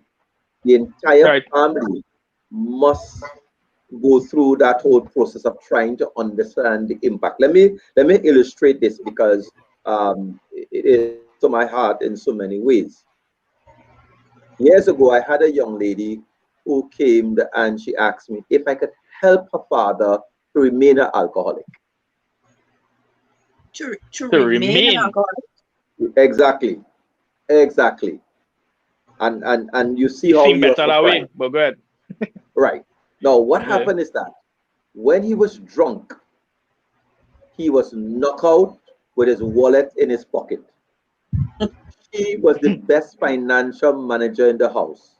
So she will go to his wallet, buy food, pay the bills, do this, do that, do the other. And the family saw her as the best manager, not the father. When he was sober, he dethroned her and he wanted back his role. Which kind of father would you prefer? The drunk one or the sober one? But it depends on what. Yeah, it depends on if you do the role good. If I can buy what I want with the money, I want sleep. You didn't hear what I said. When he was sober, he was not good at doing anything at all. Right. He would work, get money, drink, and the rest of money in his wallet. When he's drunk, he knock out. She goes to his wallet in conspiracy with the mother, pay the bills and so on. The point I'm saying is that she has developed a codependent role where she needed the alcohol to be a good manager. Right. So what happens in some families? Every member with codependency develop roles. Some develop the role as the comedian, some the hero, some will develop role as the high achiever, some will develop the role as the scapegoat or the black sheep. The point we're dealing is that alcoholism or any form of addiction is not a one-off situation. Tell me what to do. No, we have to assess the family, find out what role the family members have developed in attempt to cope with the alcoholism. And sometimes it looks like a positive role, but it is shaping the character of the family. So that is important to understand. Not just simply saying, okay, let's detox daddy, let's Right. get him off of the alcohol. Daddy. Yeah. Yeah. That is just one aspect of it. The other aspect of it is, how has the alcohol impacted the rest of the family, and whether in fact their coping mechanisms become actually dysfunctional coping mechanism. Because what will happen is that you will have a relapse.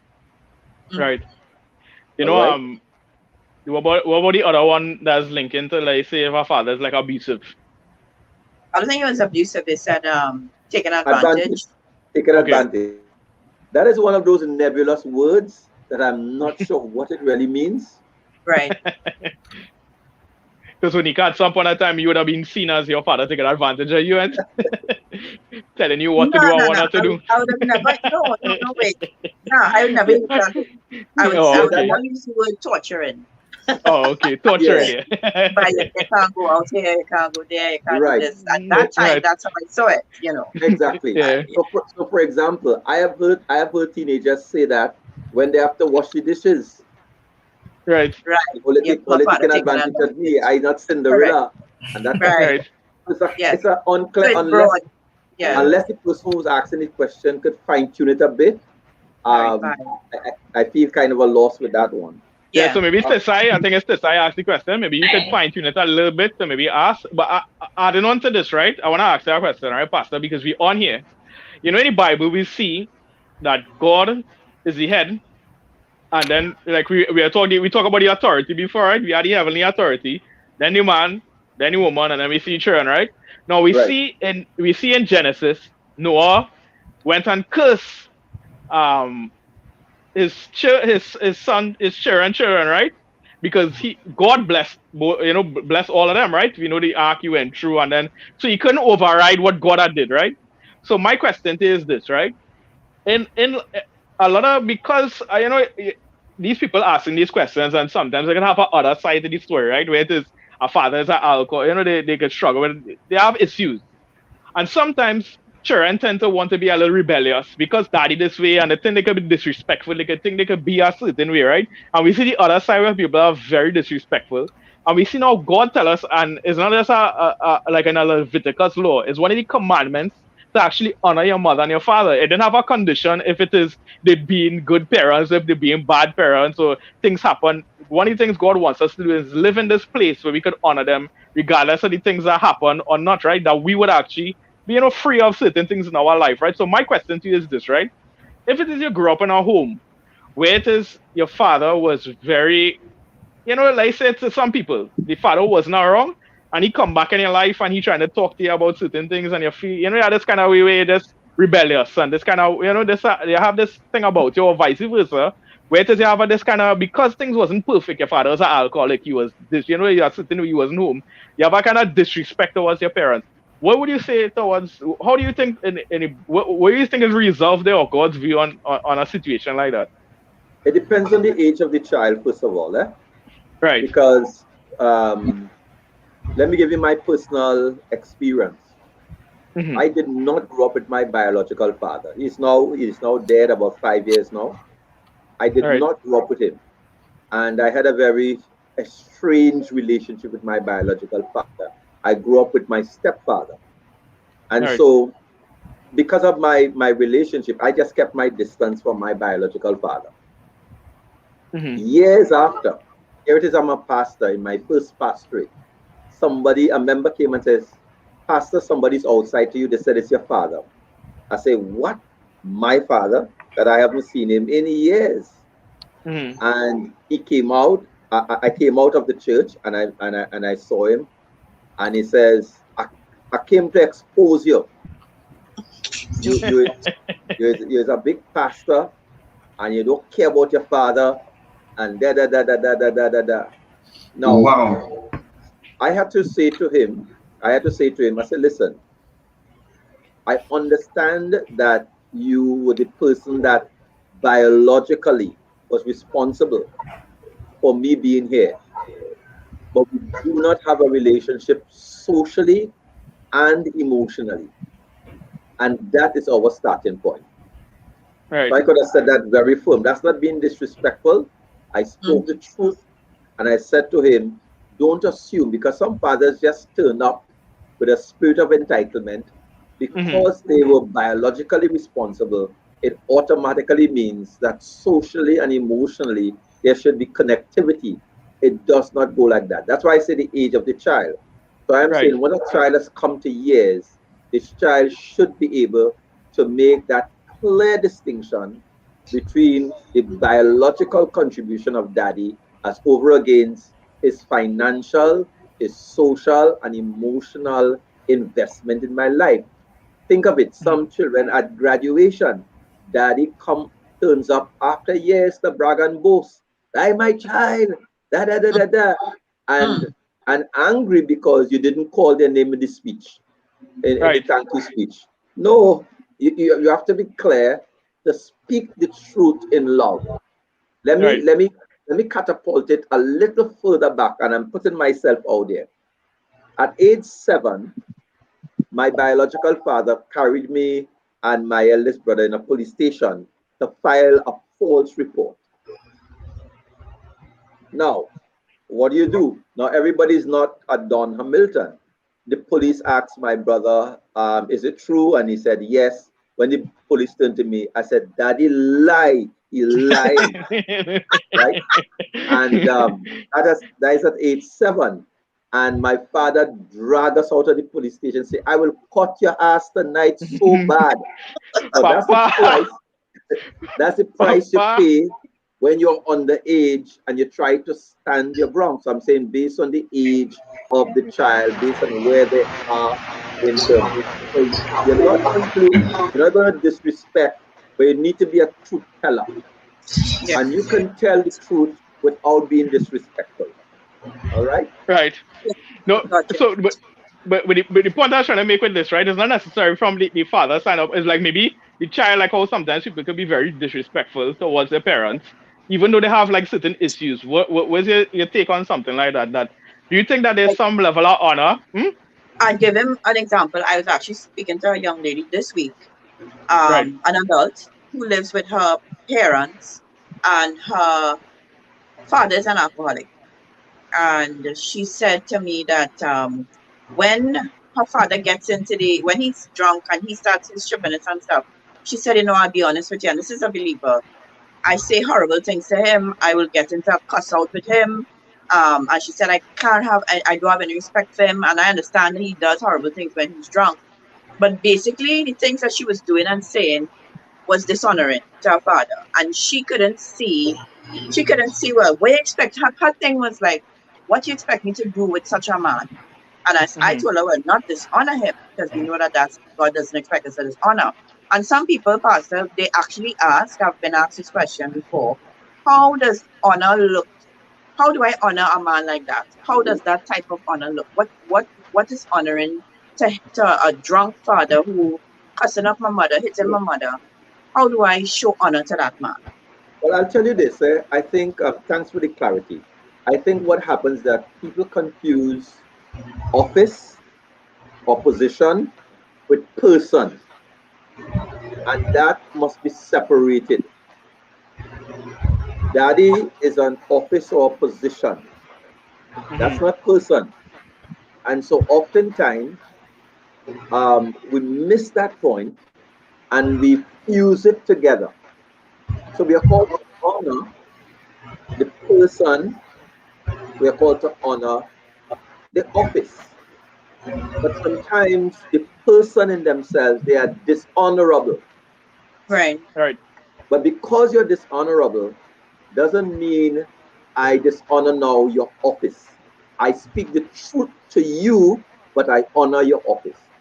So it is Right. very difficult when, in fact, and this has to do with a principle of actually authority and justice, not just simply daddy or mommy. Let me read a verse for you that is very disturbing for some people.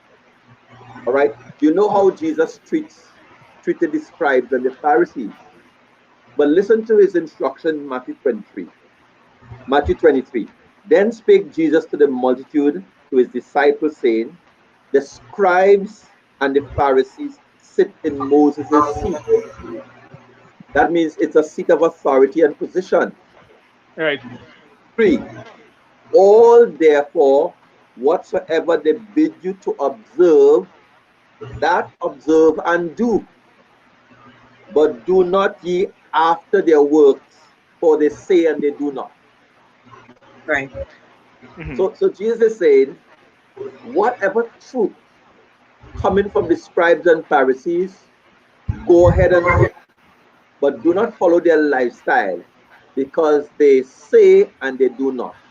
That is, so it doesn't matter who is in power in government, whether Miss Kamla Prasad, Mr. Pandey, Mr. Rowley, Mr. Manning, Makandal Daga, whoever it is, once they're in authority, due reverence and respect. Now, due Right. reverence and respect doesn't mean I agree with you Right. or I will condone your behavior. Right. Right. So that if daddy is persistently drunk and he is abusive, I could draw the line in the sand and I say to my father, I am not tolerating your abuse. I will not be accepting this. Now, based on their age again. Yeah. Now, Mm-hmm. once you draw the line in the sand, that's it. Now, some parents could be very manipulative. And let me go back to my daddy. So my daddy came and he says he wants me to apologize for something I said to him. That's in the churchyard. I said, Mm-hmm. something I said to you? He said, yes. You were just a little boy and you said such and such and such to me. And even if you don't remember, say, I don't remember, but I apologize. And I had to draw the line in the sand with him clearly, you see, so that what we need to teach children and teach our people to do is to understand the difference between person and office. So you may have a pastor's wife. I may not like the person, but they have an office and I have to respect the office. So I speak to the person in keeping with the office. The Now, office. elder abuse is never accepted. Elder abuse is not tolerated at all.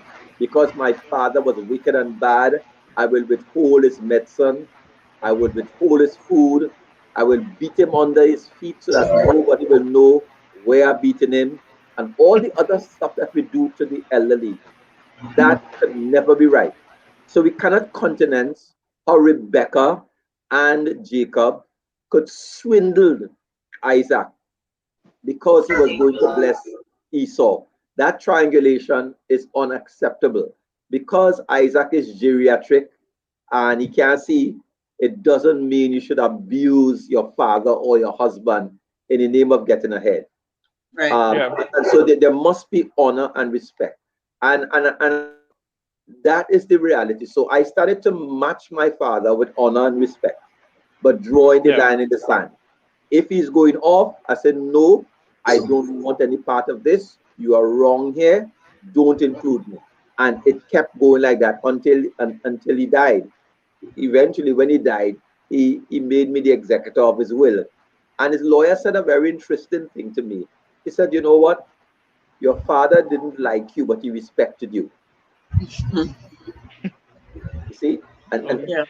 those kinds of dilemmas, you have to work them through. You Right. have to work them through and not mix up roles with person. Listen. Yeah. Yeah. You know, you wanna hear Eva, I think you had one or two other questions, so we just Yeah, shoot there's it a quick. few more comments. Yeah. So some of So, them, I think you know, some persons. cool. Eva, you can just read cool in comments. It's something I wanted to say, but I guess he could add it from the one of the comments. He said because when we talk about honor, it's just yeah. I think there's a comment up on the screen right now. Look like our fathers, okay. We look Yeah. like our fathers, the song like them, come from their spirit. I believe honor here perhaps speaks of office and the person.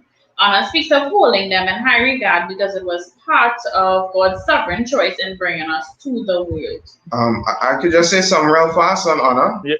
Yeah. You good, man.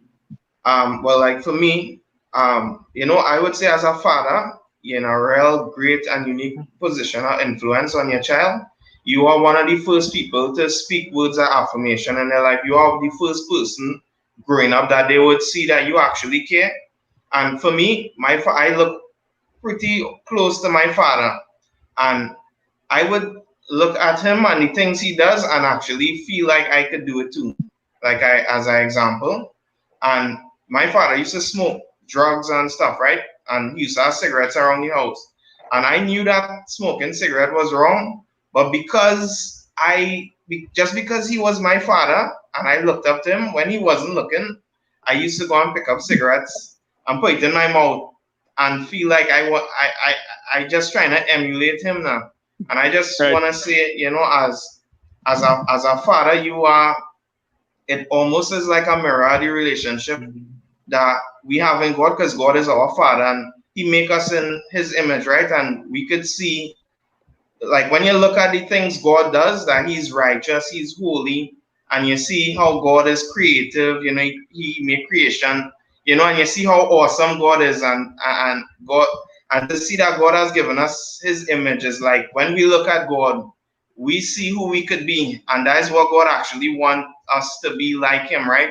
And Yeah. that's why that's one the reason He sent Jesus, that we would be born again in His image, and we would have His ways and His traits.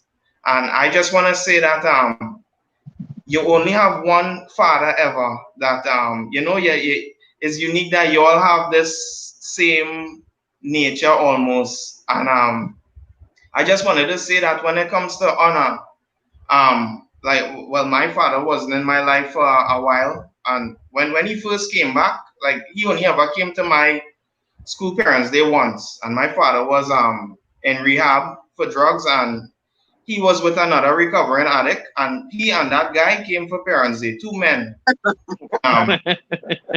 It was a little uncomfortable, but I was glad he came. When he did leave, I was teased. They say, "Wow, I know that basically they say my father gay, right?"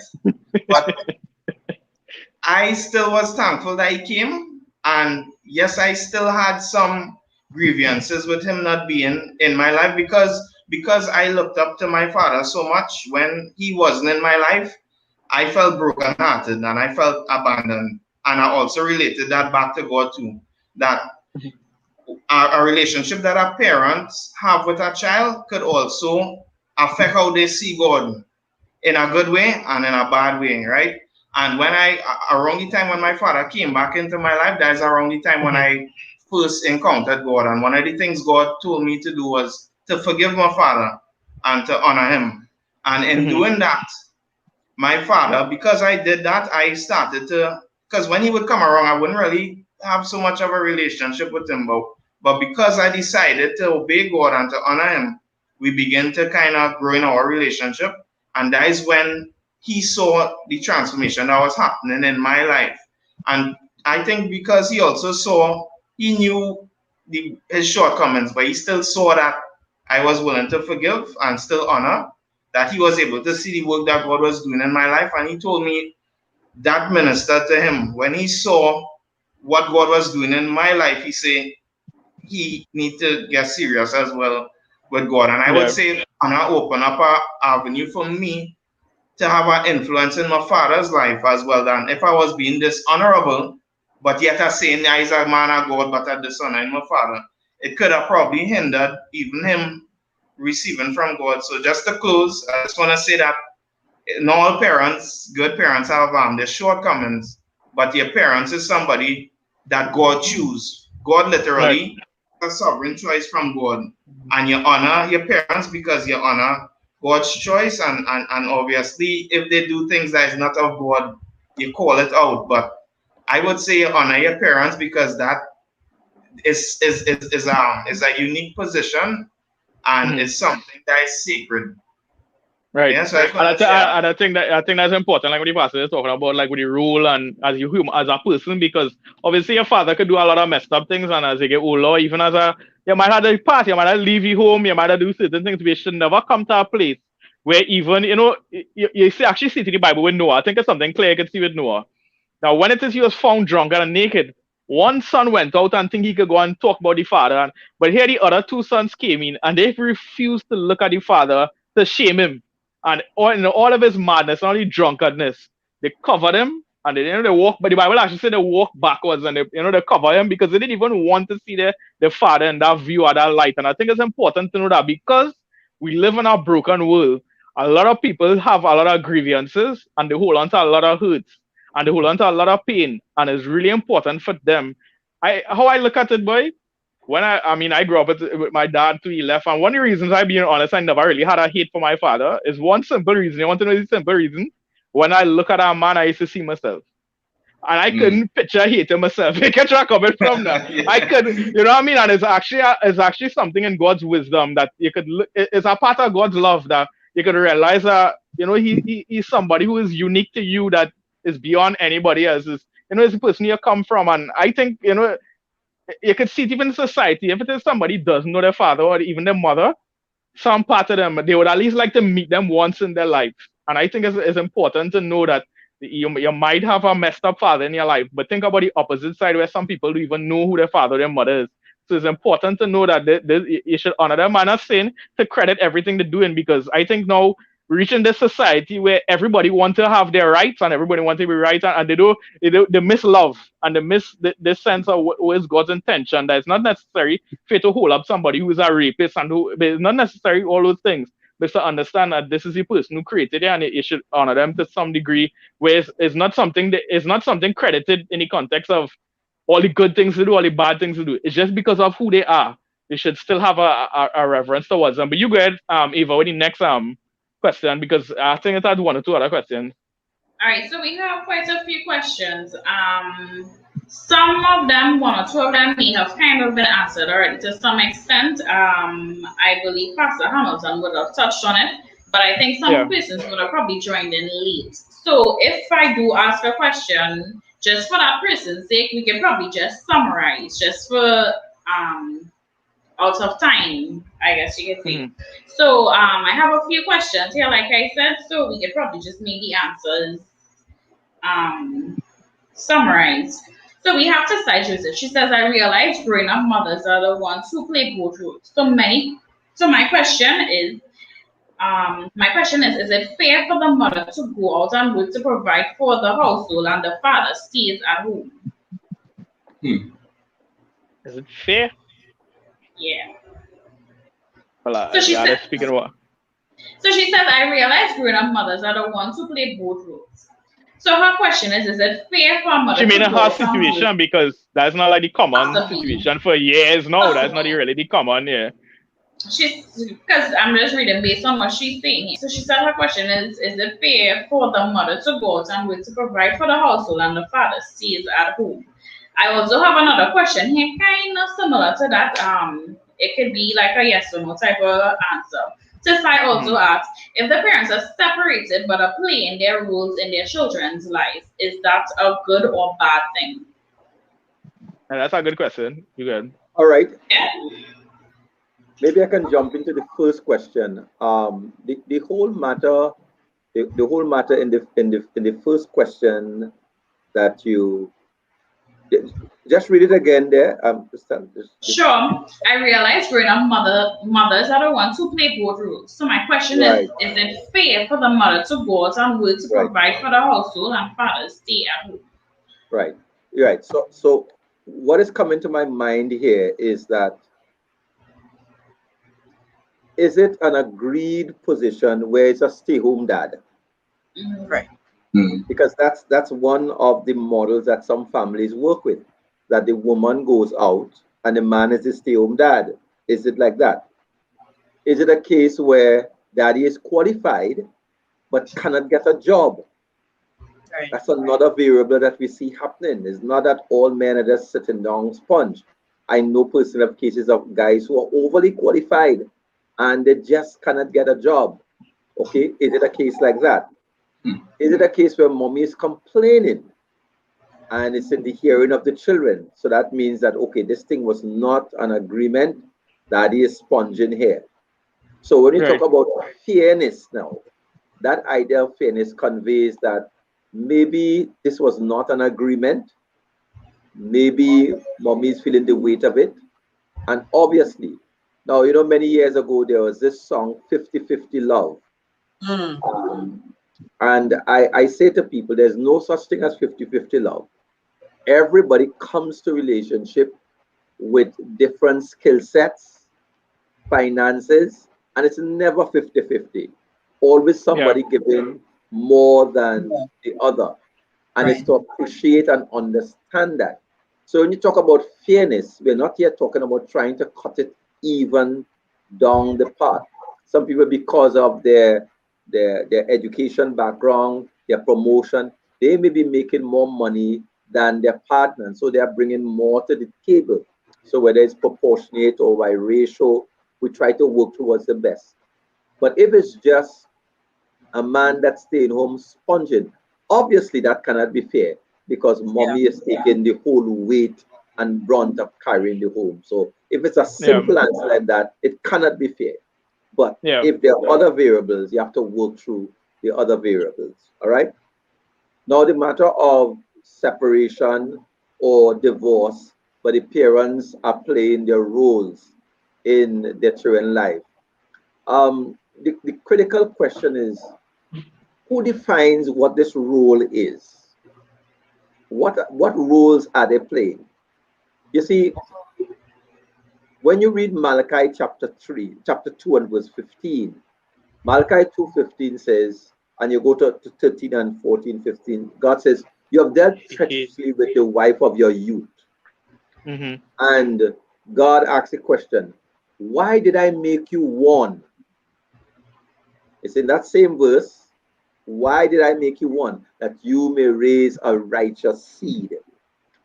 So in God's ideal world, once there's a divorce or a separation, the ultimate need will not be met. You can dance it Right. however you want.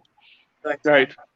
Yes, you may be getting clothes, you may be getting food, you may be getting visitation rights, shared time, but the ultimate need of the unity of a husband and wife raising up a righteous seed before God, that need would not be met. Now, Right. I know of some people who have had acrimonious separation and divorce, and some have had amicable separation and divorce, where they say, you know what, we cannot live together, we're going to get a divorce, we have children, let's see if we can, in fact, contribute to the well being of our children, keep things stable and safe, and so on.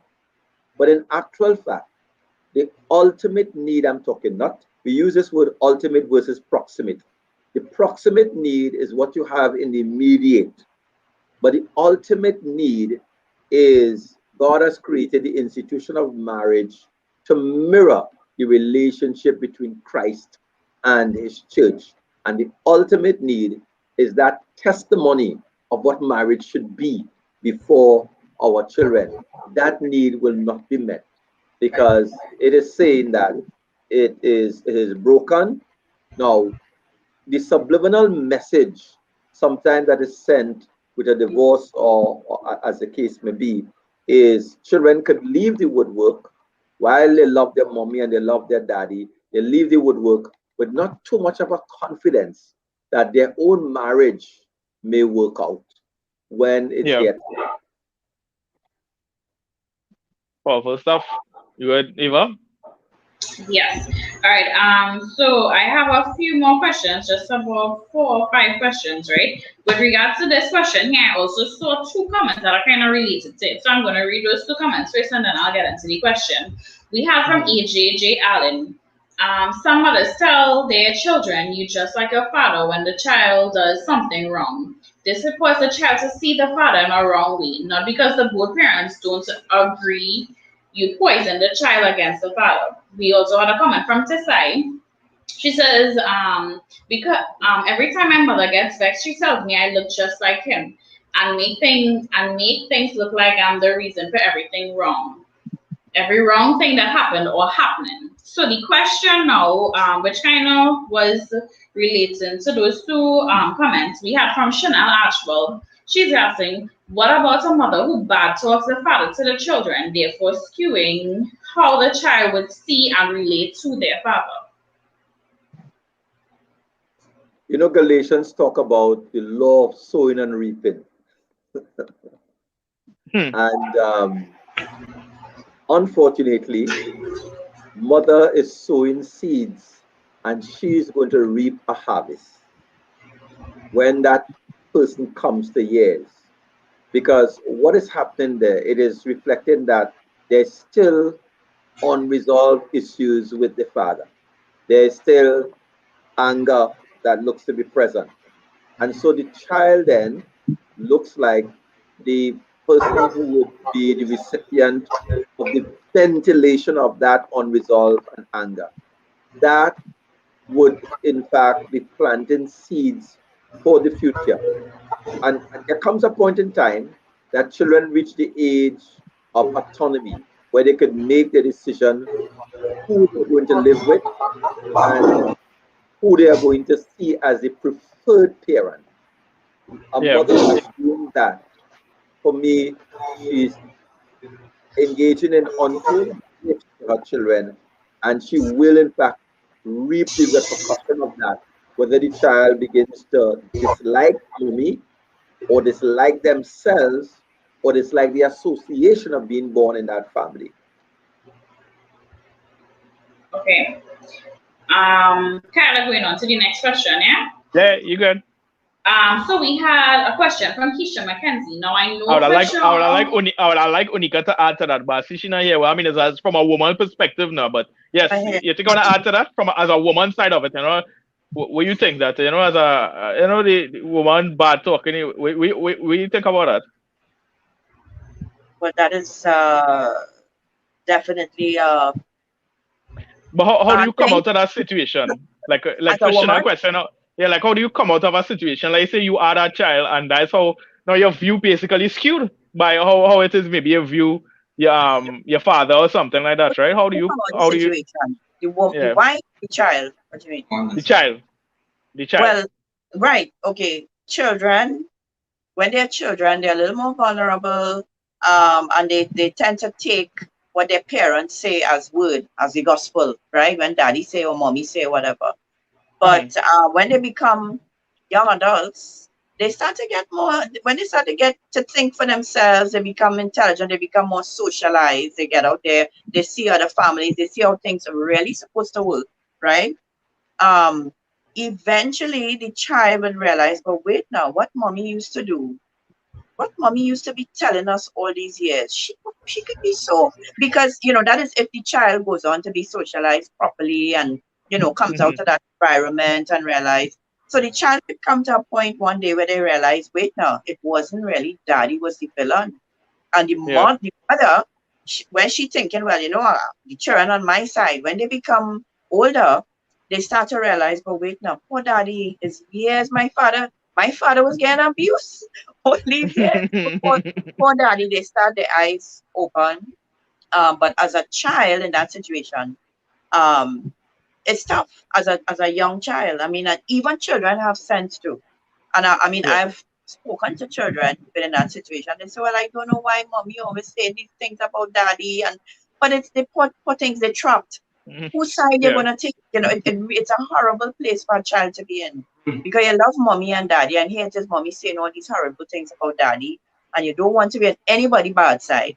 So it's actually it's not a nice situation to put your children in at all. And I mean, the woman might be bitter, and the children never understand the root of it. They don't know why mommy getting on. So they don't know what's going on in the bedroom. They don't know what's going on behind closed doors. They don't know what arguments. You know what I mean? Yeah. And so the children don't understand a lot of the times. So it's a really confusing place for a child to be. And without proper help and without them coming out of the environment and being socialized properly, it could mess you up. And as an adult, you could go through life with the wrong concept of marriage and Right. fatherhood and even parenting.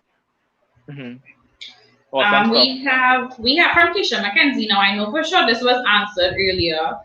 But just for Keisha's sake, I know Pastor Hamilton would have touched on it. So if you could probably just quickly summarize again for Keisha's sake. Her question is, what about a father who has been present in the home but absent at the same time?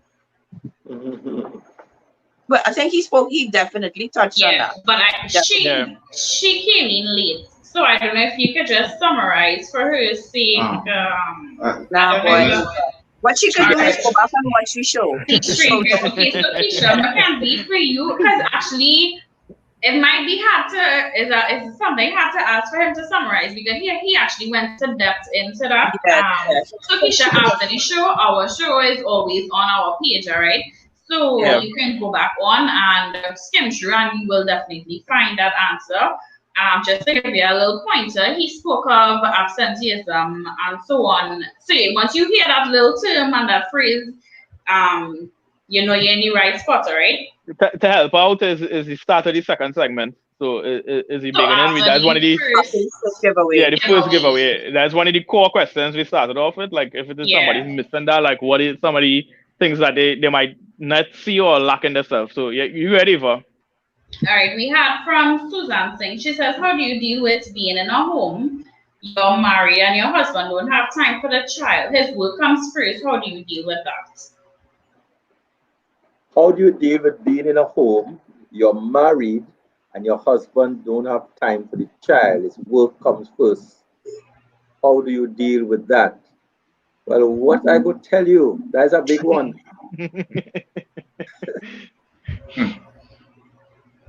Because here it is. Here it is. We have to expand our understanding of this word addiction because we play it down a bit too much. So you hear the term workaholic? All right. There are all kinds of addiction. Work is being one. What do you speak to there? Whenever you see an addiction, you're asking the habit or the substance, what kind of an emotional payoff the habit or the substance is given to the user. So if daddy is a workaholic, it doesn't matter whether it's a child, a mother, a father, uncle, or brother. The issue is daddy has an addiction to work, and that is what is giving him his emotional payoff. The how to deal is actually bigger than mommy and bigger than the child because there's nothing they can do. Whenever you see addiction, the person has to come to a place where they are willing to acknowledge that their life has spun out of control and they are seeking for help. Now, for some men, they are driven by doing rather than being. So I'm trying to do this, do that, do that. And in their mind, they are translating that into love. Because here's what, by their work, it would in fact means more money, which would be more things. So the house might be furnished. In some instances, you have fridge, stove, this. So for some men, it may not be addiction, but it may be a misunderstanding or their love language. And that's the other thing you have to kind of work through. For some people, they work hard so they could get things because that's the way they think that they're expressing love. And so let's say we push it a little further. Another thing we have to work through with men is understanding this matter of being versus doing, because men are doers. So let's say your wife, where's the young husband there? Young husband? Dion. Mark and Dion, yes, both of them. Both of you are young husband. All right, look at this. So your wife says, honey, could you stay home with me today? Honey, could you stay home with me today? The general response you will hear is, to do what? And she responds by saying, I just want you to be with me. And the man translates that as meaning, like wasting time. There are much things I could be doing. So the essence of being. So with children are involved with a lot of being, not doing. So when daddy is staying home with me, the child is seeing play. The child is seeing bonding. The child is seeing closeness. Daddy is saying, do you know the amount of money I could be making? I need to be doing. So we have to culture our men to being and doing, because eventually what happens is that you could do, but at the end of the day, when you cannot work anymore and you try to be, there is nobody there for you to be with. Right.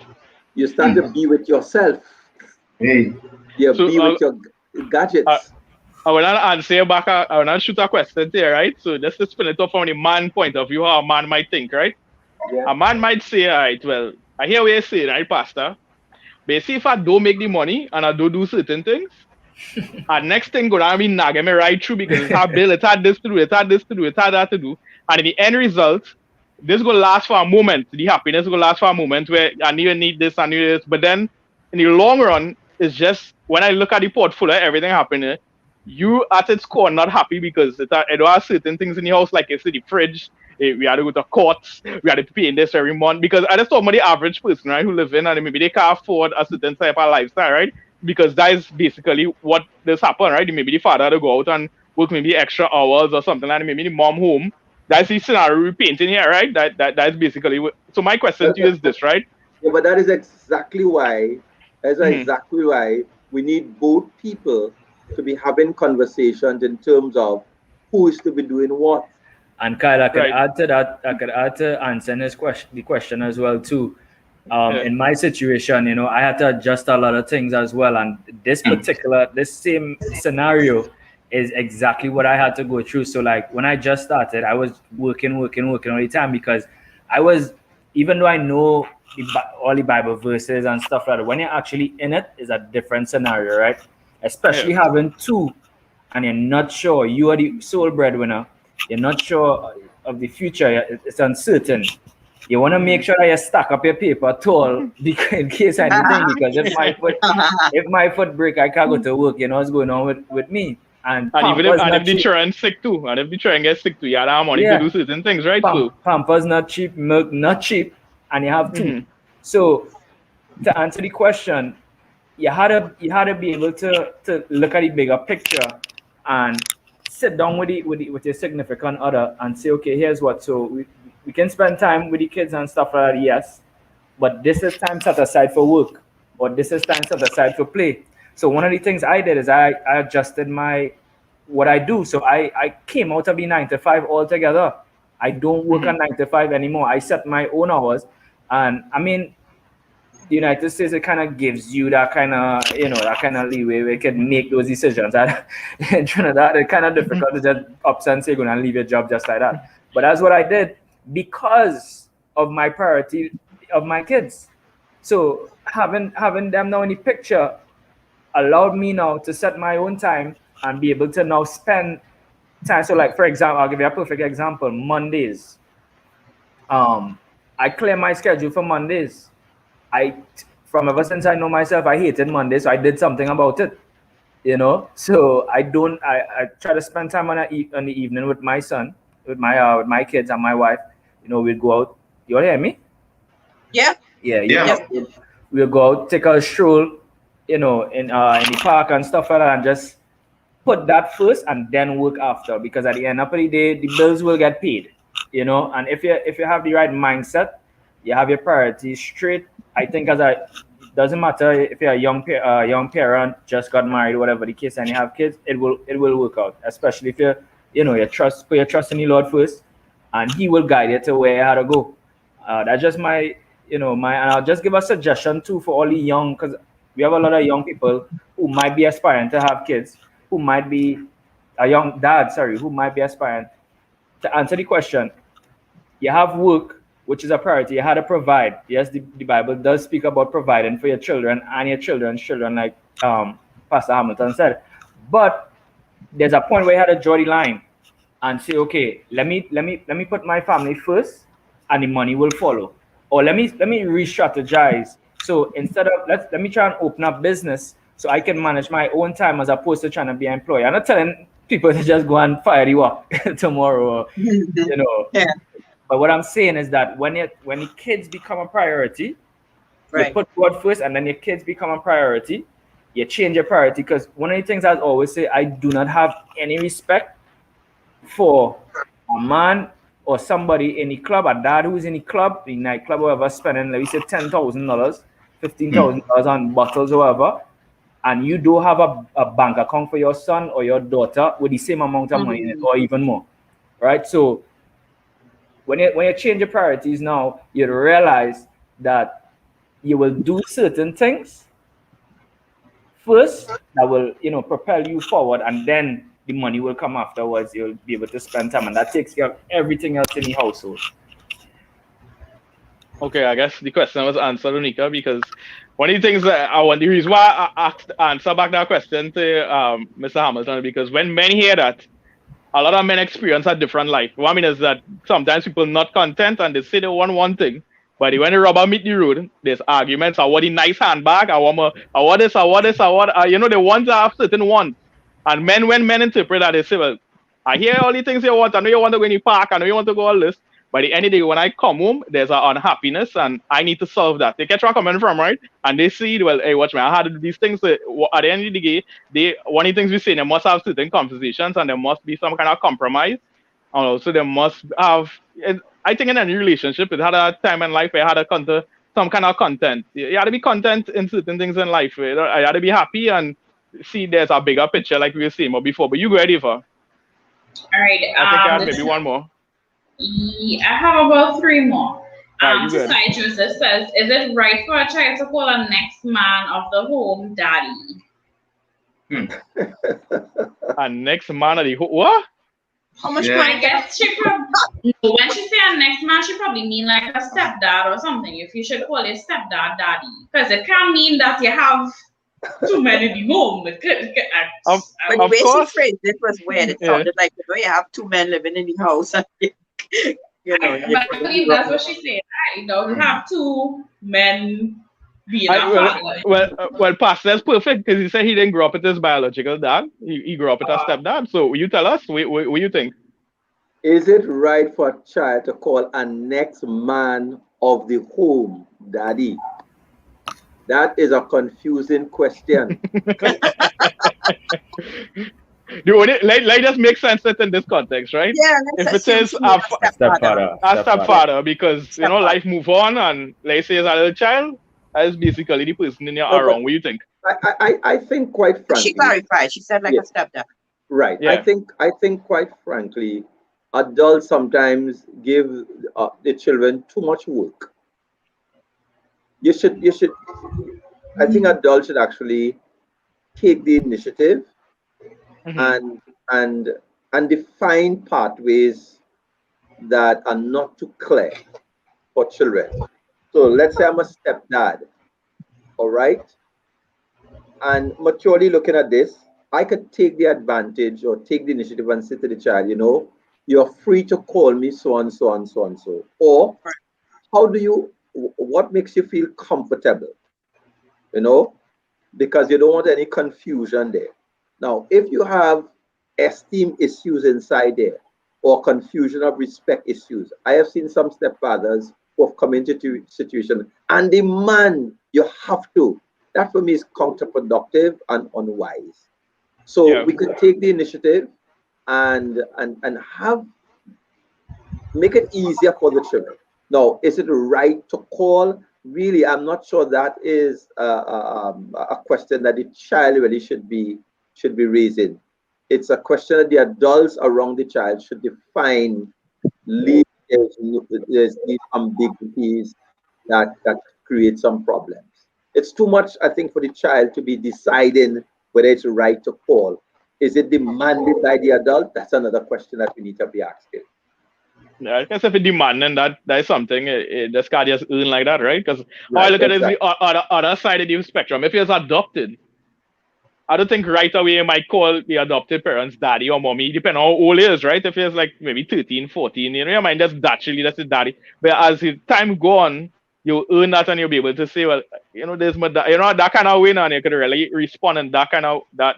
But if it is you don't have that, sometimes daddy will never come. Some children just start talking. Because they don't want to create, it's better than saying hey, they just start talking. Yeah. That is so true. All right. So I have two more questions. We had one question from Kerwin Ryan. What about fathers who sexually abuse their daughter or son? How does a child process that? That should be reported. It's true. That is true. There's no But that should negotiation. not even processed. I mean, that should be reported, yes, and Yeah. that's a crime. There's no negotiating that. Even if mommy don't believe you, you could tell a friend, tell a teacher. Whenever a child is in harm's way, it should be reported. Of course, you have the threat that if you tell anybody, I will kill mommy, I will kill your brother, I'll kill your sister. If you tell anybody, I would not provide any food, or they will be on the street, and so on and so forth. And the child is made to feel that they are responsible for the abuse. Totally unacceptable. That is to be reported. Now, if it is reported, or if it is known, sorry, and it's not reported, the people who know can be charged. It could be a teacher, it could be a pastor, it could be a friend. Under the law, sexual abuse on children are to be reported. It's to be reported. I just want to add to what you're saying, right? But it's really to you, it's really to answer really maybe Cohen question here, right? He's saying now, what about fathers who sexually abuse their daughter or son? They're really saying how the child is process that situation, and in context of we talking about fathers and we talk about the honor and all these different things we talking about, right? If the father does this, how does now the child process this now? Because remember a bigger picture, the father identity, purpose, all these different things. How does the father? I understood the question very well, Yeah. I understood the question, and my first response for processing, they have to know daddy broke the law. That's the starting point. Because if you don't start there, you'll start to navigate around emotion and relationship. And no, you have to start with the law, the violation of the law. We'll work out the other emotional support matters after. Now, once you take breaking the law out of the equation, you let the perpetrator off the hook to do it again. Yes. Right. It's true. So I think the answer back like with like say the father in jail now, you make the jail. How do you think they should honor their father still in that kind of way? Very much so. Okay. If they could or if they have. Right. Now I'm not sure what you say. He's asking you, Kyle. No. If it is the child, let's say the situation play out, right? I'm talking about from the child perspective now, because now that they process all of this now, how do they rationalize now this view of who their father is now? Okay, daddy broke the law. Right. Or daddy might be unwell. And so I have to treat daddy as an unwell person. Right. Sometimes we confuse forgiveness with reconciliation. They are two different concepts. Forgiveness means I'm canceling his debt. Reconciliation means I don't have to connect back with you. Right. Because reconciliation presupposes that the offender has changed. If the offender has not changed, there could be no reconciliation, but there could be forgiveness. Okay. The reason why I ask that, because obviously there's real things that happen to people. Oh yes. And it's hard for them to process because the person who's supposed to love them and, like I say, speak identity, protect them, do all these different things, took advantage of them. And hence the reason now they end up in a place now where they could view men. There are a lot of women who actually turn lesbians because of it, because they say, watch me, I don't want a man come around me. And a lot of them, and a lot of issues, that end up happening that come out of it. And I think they have to be able to identify that. Like if I rightfully say, my dad was a sicko and he needed help. You know what I mean? Just like I need help right now coming out of this situation, he need help as well. Well, the thing about it, I know this situation is very complex, and I didn't mean to oversimplify it because there are a lot of subtext inside there.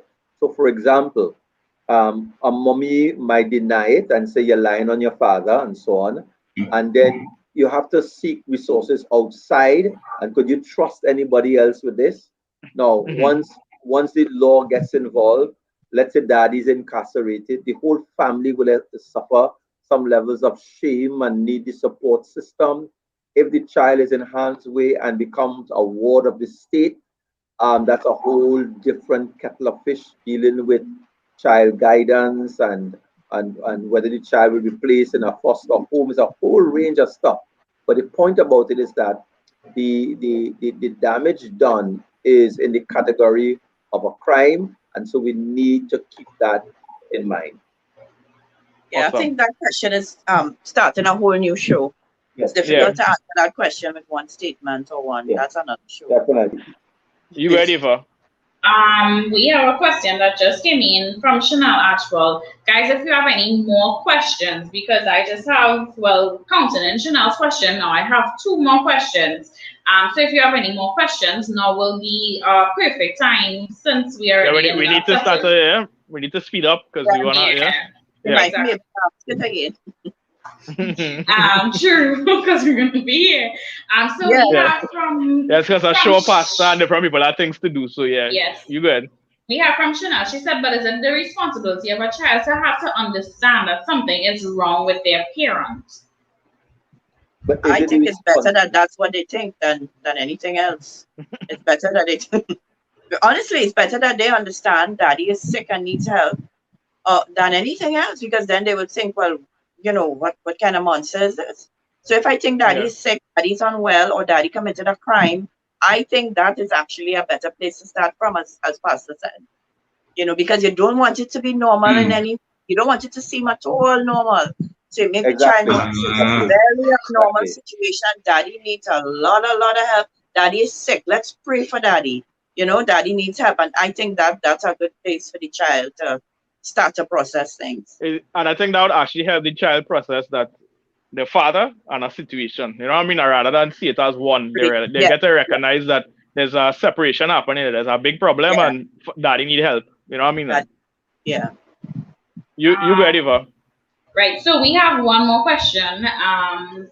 Just quickly reading a comment from Kerwin here. He says, I like this. The show is going until Father's Day. Not if I can help it. Not if I can help it. Don't worry, Pastor, the tape. I wouldn't allow that. I think it's a good idea because, you know, I see Dion talking about walking in the park and adjusting his time for work. Dion, we have 5 hours in Trinidad. You're blessed. So I have another question here from Jarrell Freeman, and I will also quickly do this is my second giveaway. No, this is my second giveaway because when Kat came to me, we went straight into comments. So for my second giveaway, guys, for anybody who just tuned in or new to the show, we are here every other Saturday. We are open to everybody asking questions, your perspective, and so on. And that's how you win a giveaway, right? Basically, you comment, you ask a question, whatever the case is, and you win a giveaway. It's just that easy, right? So my second giveaway is going to go to Jarrell Freeman. I saw that he said that he was viewing for the first time. So Jarrell, welcome to the Real Talk Show. I hope we have you here again for every other show to come. And Jarrell's question was, how can we get this message into the ears and minds of families, especially during these trying times? You know, maybe we have any other question because for the next part of it. So that's it, right? So I intentionally saved this for last because I assume this is how the show would have summarized to some extent. So his question was earlier on, like since 7:51, but I intentionally saved it for the ending. Right. You know, as a young man who may be listening, and obviously women, but directly towards young men, you know, especially let's say at the age 20, maybe younger, obviously in studying, you know, be a father one day and studying none of them things, right? But now, you know, we talk about a lot of different topics. We talk about if it is you had a father in your life, how it would look like, and also if it didn't have one, so many things you might need and so many things you might be lacking, right? So my question to you is how as moving forward.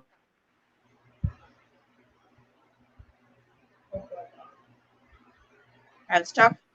Yes. Can't ask that question. And I even sure where he was going with the question. Yeah, it's true.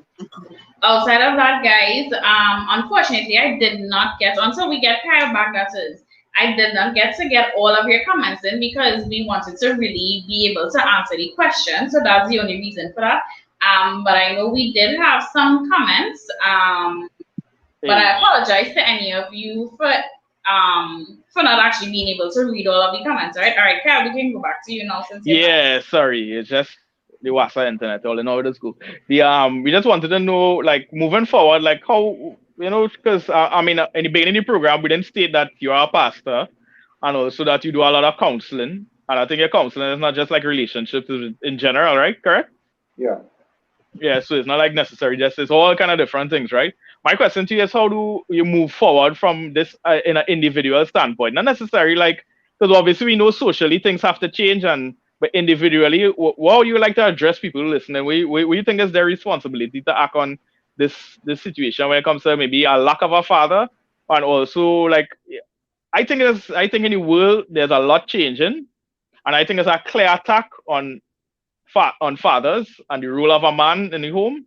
And I think there's a lot changing in the society that is actually not a good thing. It's actually something toxic that's happening. And I think as men really need to rise up. So, but a lot of men don't even know what I look like because a lot of them grew up without that in their life, that idea, that purpose, that, you know what I mean? So my question to you is, how do you move forward from where we are now? I believe the starting point is Ezekiel chapter 18. Reason why I said that, there was a proverb that was used in Israel. The fathers have eaten sour grapes, and the children's teeth are set on edge. Right. And how they use that proverb, the children were in fact blaming their fathers for their condition. So the fathers have eaten sour grapes, and the children's teeth are set on edge. But both in Jeremiah and in Ezekiel, here's what God says: no longer shall this proverb be used in Israel. Why? Because every soul is mine, and the soul that sinneth shall surely die. Right. If a righteous man have a wicked son, the wicked son will pay for his own deeds.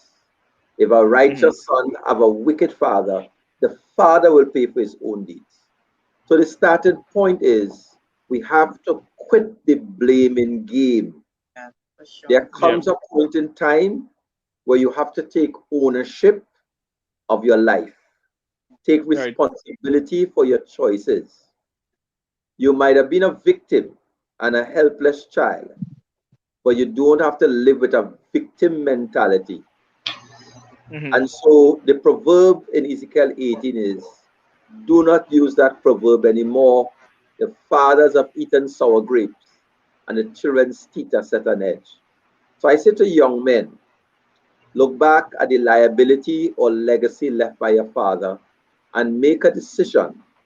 How are you going to order your life from henceforth? In so doing, you take ownership of your choices. Yeah. So if in fact you are going to get married and daddy did not leave a good heritage, he left sour grapes, you don't have to get married with your teeth on edge. You could decide, okay, daddy left this, but I am going to be a better man and a better father than my father. And where can I now seek out the resources to make me a better person? Rather than some people all their life, they blame their parents, then they blame the principal, then they blame the school, then they blame the boss, then they blame the government, and then those of African descent, they say the system, the black man, the system fighting down the black man. And they don't want to stop and say, you know what? This is my life, this is my wife, this is my children. I have to make decisions about my future. Well said. Don't use the proverbs anymore. Read Ezekiel 18. Awesome. Right. You know, maybe I just want to add something to that because, in the context, you see read the New Testament, Paul went on to quote it. And one of the reasons he was quoting it is that he said there's a new covenant he's going to make. He drew the two different ones. And under this new covenant is no longer, everybody would know God as their father. And he would write our laws on his laws on our heart. And everything that we're talking about today, I think it's important for people to know this, right? one of the core missions of Jesus, that he came to restore us back to our Father. And he came as well to heal our heart. And I think it's important that anybody listening out there, one of the major things God wants to do, if you're a man especially, is he wants to heal your life. And if it is maybe you don't really have a good example of a father, he wants to reconnect you with your father in heaven, that he would reveal to you your purpose. He want to give you back. He want to show you have authority. Because a lot of men, they feel weak-handed. They feel they don't even know what it is to lead, because they've had the example of what I look like in a home. And I think God wants to really restore that into their lives. So I think a key point to start is really seeking God as your father, because he wants to be that into your life. A matter of fact, in all religion, there's never a time a man, there's never heard in any religion, they can actually look all kind of different. In Hinduism, Jews, even the Jews, here's God now. Jesus came on the earth and he told the disciples, when you pray, to relate to God as your father. And I think it's to sum up a lot of things we talk about today, like your purpose and your identity, and to find out who you are. Jesus created us into this new being, and he wants us to, succeed in our life. He wants us to be able to be a great dad in our home, and he wants us to, the things that we're missing. I could see in my own life so many things that my dad wasn't. I could see God show me back now, and through dreams, through different things. He shows me and he teaches me many things that I learned in my life through him directly doing it. You understand? And I think God wants to play that role. And a matter of fact, like you quoted it before, right? He said, no, we are the spirit of adoption that cries to God, Abba, Father. We have a spirit inside of us that longs and we cries out to God for our purpose and identity in our life, that we could become who God called us to be on this earth and forever. So I encourage anybody listening out there to really seek God from your heart, because the consequence of it will be your children, it will be your family, it will be the very same things you're trying not to end up doing. And people, that's what end up happening. People end up falling back into the same patterns that they say, I don't want to do, I'll never be this person, I'll never cheat on my mother, I'll never do these things. And they end up back going in the same exact route. Yeah. Yeah, they would never, I talk, the wife and me, but I talk more like with the children now, they would never do these kind of things. But at the end result, they end up doing the exact same things that they say they would never end up doing. And the reason being is they never dealt with the core things that God wanted to help them. Like we were saying, as a father, to help you. No, son, you need this discipline. You need to stop watching porn. You need to stop. This will end up ruining your life in this part. And God wants to help a lot of young men in that area. So I encourage every man who's listening out there to get to know God. And trust me, anybody who had a great father would tell you is a real good thing. So imagine having a real good heavenly father who would provide you, do all kind of different things for you. It's actually a benefit that you have on this earth. That when you really get to know God, you realize your advantage and not a disadvantage in life.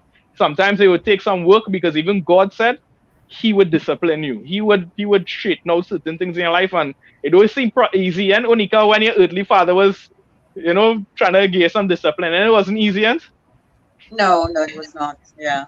But I didn't see it as a beneficial thing to me at that time. But as time passed, you realize how beneficial it was. You kept yourself in certain ways, You realize it was a benefit now to your family in many different ways, and you realize now you're reaping the benefits of, you get where I'm coming from, right? Of that situation. What about yourself, Dion? Maybe you have some closing words you want to share as a young father to maybe young fathers out there who maybe, they don't see the sacrifice as sometimes with it. What about yourself? What's some encouraging words you want to leave before we wrap up? Well, basically, I just want to tell the young people, the young fathers and the aspiring young fathers as well, fathers on the whole, I should say, let's not continue to be the statistic. I think now is the time for us to break that chain. As we see, as it comes into light now, all the aspects of what is happening when there's a fatherless home, and all the reasons, because men run down women. Look at all the other reasons that we didn't touch on, because that's a whole different topic. Guys going after other women, and then their marriage or their relationship end with the mother, and then the children have to grow up, and then it goes back all to the statistics of the children. They're not doing good in school. They're lashing out like I was. Remember, I said I was suspended twice in school for answering back teachers. And these are the results of when you don't have that person there to kind of guide you. So now when I see my kids, when I see my son, I just want to, I don't want them to go down that path. And Pastor Hamilton touched on a very good point, that you had to you had to be able to set the stage and grow them up in that way of the Lord, so that they now could move on and teach their kids the right way. And that's the only way we could break the chain. So I want the young fathers to own up to their responsibility. Don't think that life is just about what we see and things we could get and driving a little X5 or X6 or whatever. That's all those things are good, yes. But the main thing about it is your family, is your children. And I see it now that I have my two sons. I see it so much clearer now. Like I have no choice, as I always says, I have no choice but to pick up my Bible and read it, because some things you just don't have control over. I could train them up as much as I want in the Lord, but they have their own decisions to make.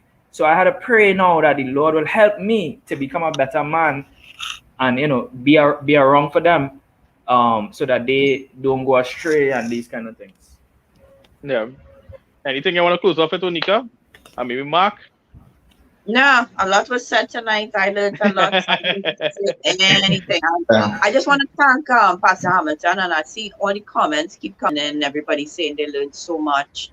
I'm sure it's not from me to learn it. So, Pastor Hamilton, thank you so much for your wisdom and your knowledge. The viewers seem extremely grateful for what was shared tonight. Everybody said they learned so much.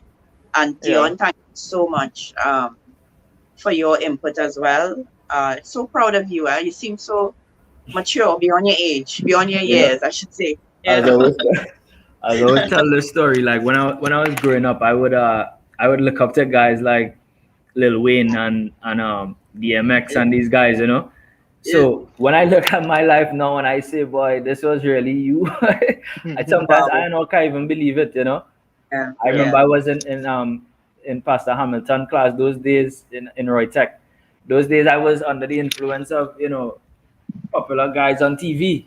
That's who I would look up to, because I didn't have that person to model and to kind of pattern my life against now. Kind of say like this is what I want to be. So I would just have the chain around my waist and my pants low and stuff.